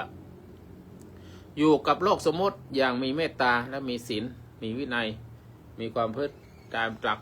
เกณฑ์ของศาสนาตามหลักเกณฑ์ของสังคมตามกฎหมายบ้านเมืองอยู่กับมันอย่างสมมุติเคารพบทบาทความรับผิดชอบเช่นว่าเป็นลูกก็ทำหน้าที่ของลูกหรือทำงานหน้าที่ของพ่อของแม่ อย่างเต็มที่ถ้ามีวาจาสุภาพแล้วก็มีใจเมตตาเหล่านี้ก็ไม่หลงว่าบทบาทนี้ก็คือเราแต่รู้ว่าเป็นเพียงหน้าที่ชั่วคราวที่เราต้องใช้เป็นหน้าที่ต่อกันเพราะฉะนั้นประการต่อไปให้รู้เท่าทันว่าโลกสมมุติเนี่ยมันฝึกให้เราเกิดปัญญาให้ได้เห็นประมัตถธรรมได้คือเวลาเราโกรธคนก็อย่าดูเขานะอย่าดูเขาให้ดูที่จิตของใครจิตของเราที่กำลังโกรธมันเกิดขึ้นมามันเป็นสมมติหรือเป็นประมัตถ์นะเวลาโกรธก็ดูความยากความง่ายหรือมันอยากจะเกิดไหมไอ้โกรธแล้วความโกรธตั้งอยู่ได้นานไหมมันก็ดับไปนั่นแหละความเป็นประมัตถ์ของมันไม่จีรังยั่งยืนนะแต่สมมติมันคือสมมติอยู่ตลอดเวลาแต่ปรมัตถ์นี่มันไม่เที่ยงแท้นะเปลี่ยนไปตลอดเวลานั่นคือความเป็นประมัตถ์คือไม่อยู่กับเดิมแต่นี่ก็คือเป็นการที่ดูจิตของเราในโลกสมมติแบบปัญญาปรมัตถ์นะก็คือโลกสมมติเนี่ยเป็นเพียงห้องฝึกธรรมะไม่ใช่ของจริงเพราะว่าโลกสมมติเนี่ยเหมือนกับโรงเรียนเหตุการณ์ต่างๆก็เหมือนกับครูทุกอารมณ์ก็เป็นบทเรียนที่เราจะได้รู้ได้รับทราบในทุกขณะจิตทุกขณะจิตรู้เท่ารู้ทันทุกขณะจิตได้เรียนรู้ให้พ้นจากความหลงผิดคิดผิดทำผิดอะไรต่างๆเนี่ยโลกก็อยู่ในกายของเรานี่แหละครูก็อยู่ในกายของเราโรงเรียนอยู่ในกายของเราเนี่ยคือไม่ต้องออกจากบ้านนะแล้วโดยปรมัตถ์เนี่ยคือไม่ต้องออกบ้านนะมีอยู่ทุกขณะนะทุกขณะของโลกสมมติเนี่ยแค่เรารู้ทันมันคืออยู่ในบ้านเนี่ยไม่ไปวัดนะก็เห็นไตรลักษณ์ได้นะเห็นความจริงได้โดยปรมัตถ์ไม่ต้องนั่งสมาธิหรือว่าไม่ต้องเดินจงกรมก็รู้ความเปลี่ยนแปลงในใจได้อยู่ที่ไหนมันก็เปลี่ยนแปลงตลอดเกิดดับแค่รู้ตรงนี้ว่าการเกิดการดับของจิตนั่นคือปรมัตถ์รู้ว่าเกิดดับมันไม่มีจริงเป็นปรมัตถ์เพราะฉะนั้นสรุปแบบพุทธแท้ก็คืออยู่กับโลกสมมุติโดยเข้าใจความจริงว่าไม่ใช่ของจริงไปยึดว่าเป็นของเราของจริงยึดว่าลูกของเราเกิดลูกตุยไปร้องห่มร้องไห้ยึดว่ารถของเรารถโดนบุบโดนใดทุกข์ใจอีกแล้วยึดอันไหนก็ทุกข์หมดเลยอันนี้โลกสมมุติยึดว่ามันเป็นความจริงทุกข์แต่ใช้ปรมัตถ์แล้วก็ไม่หลงไหลกับโลกนี้คือไม่ทุกข์กับมันเป็นก็เป็นเหตุด้วยปัจจัยก็ดูเหตุดูปัจจัยของมันนะนั้นการทำหน้าที่ให้ดีก็รู้ว่าทั้งหมดว่าเป็นอนิจจังนะเป็นอนิจจังทีนี้คืออยู่ในโลกนี้คือไม่หลงโลกนะก็ขอโมทนาท่านทั้งหลายที่ตั้งใจฟังแล้วก็อยากจะแถมท้ายอยู่ในโลกเล่นบทบาทไม่ขาดสายเป็นลูกหลานพ่อแม่แห่งความหวังแต่ใจรู้ทุกสิ่งล้วนชั่วครั้งเมื่อถึงฝั่งก็คืนหมดไม่ติดตัวยิ้มในบทแต่ไม่ยึดว่านั่นเราโกรธและเบาเพราะเห็นจิตไม่พ้นเมาเห็นในจิตไม่พ้นมัวเห็นในจิตไม่พ้นมัวทุกอารมณ์เป็นของเกิดแล้วกลัวไม่พ้นมัวเกิดแล้วกลัวแต่ผู้รู้ไม่ยึดตัวในทุกวันโลกสมมุติใช้ได้เมื่อไม่หลงปรมัตถ์ตรงคือรู้ใจไม่หวั่นเมื่อจิตเห็นไตรลักษณ์ทุกคืนวันก็สุขนั้นคือใจวางอย่างพอดี อันเนี้ยโลกภาระของโลกมันมีเยอะแต่เราก็อยากจะฝึกธรรมะนะแล้วก็ได้รู้ธรรมะก็ไปสอนลูกสอนหลานตามโลกสมมติที่เราจะเป็นบทบาทของเราโดยประมัตถ์นั้นก็มีอย่างนั้นเป็นเช่นนั้นเกิดแก่เจ็บตุยนิจังทุกขังอนัตตาเป็นของเขานะโมทนาสาธุนะก็อำนวยอวยชัย งไม่ให้ สาธุ จ้ะนี่ไอ้คนละนิดๆหน่อยๆอ่ะจะลงแล้วนี่จะไป ครับอยู่กับสมมุติ แต่ไม่หลงสมมุติ อืม ก็คืออยู่ในวิมุตติเป็นกรรมฐานของตัวเอง สาธุอยู่กับโลกแต่ไม่ติดโลก อืม อยู่ในโลกธรรมแปดที่วุ่นวาย แต่ไม่หมกมุ่นในความวุ่นวาย จิตก็สงบนิ่งสว่างอยู่ สาธุพระอาจารย์ สุดยอดเลย สุดยอดสมกับเป็นนักบรรยายธรรมนักขุดธรรมะดีนี่มีใกล้ๆไหมจ้ะให้ดีแล้วก็จะได้เทกระจัดละนะงั้นก็ขอความสุขความเจริญจงมีแด่ท่านทั้งหลายก็ถวายเป็นพระราชกุศลแด่ล้นเกล้าทุกๆพระองค์และขอให้พวกเราทั้งหลายมีแต่ความสุขความเจริญในธรรมร่มเย็นเป็นสุขมีความเจริญในชีวิตหน้าที่การงานแก้วการเกษตรขึ้นมาเนี่ยเอาใหม่ผมว่าจะลงแล้วให้พูด2-3 คำเชิญคุณแก้วน มัสการครับหลวงพ่อ จ้ะ แล้วก็อาจารย์พิชิตครับพอดีทำภารกิจอยู่กวาดวัดอยู่ก็เลย เพิ่งขึ้นมาเพิ่งลงไลฟ์ครับก็อันเมื่อกี้นี่เรื่องอะไรเนาะเรื่องไอ้สมมติเนาะ จบแล้วสมมติแล้ว ว่าเป็นแก้วการเกษตรก็แล้วกันเนาะวันนี้ก็สมมุตินะครับสาธุครับ สาธุสมมติว่าจะลงแล้วเดี๋ยวพรุ่งนี้ต่อใหม่ยังไม่ลงจริงลาก่อนแต่เจอกันวันพรุ่งนี้สาธุขอความสุขความเจริญจะมีแด่ท่านทั้งหลายอยู่ร่มเย็นเป็นสุขอายุวันโนสุขังพระลังสาธุ สาธุสวัสดีทุกท่านด้วยครับลาพระอาจารย์ครับ จ้ะถึงเป็น กันไปเลยเด้อ สาธุถึงเป็นเบาหวานก็ยิ้มได้ ดีใจด้วย สาธุฉุกคิดไม่ขึ้นนะวันนี้สาธุจ้ะ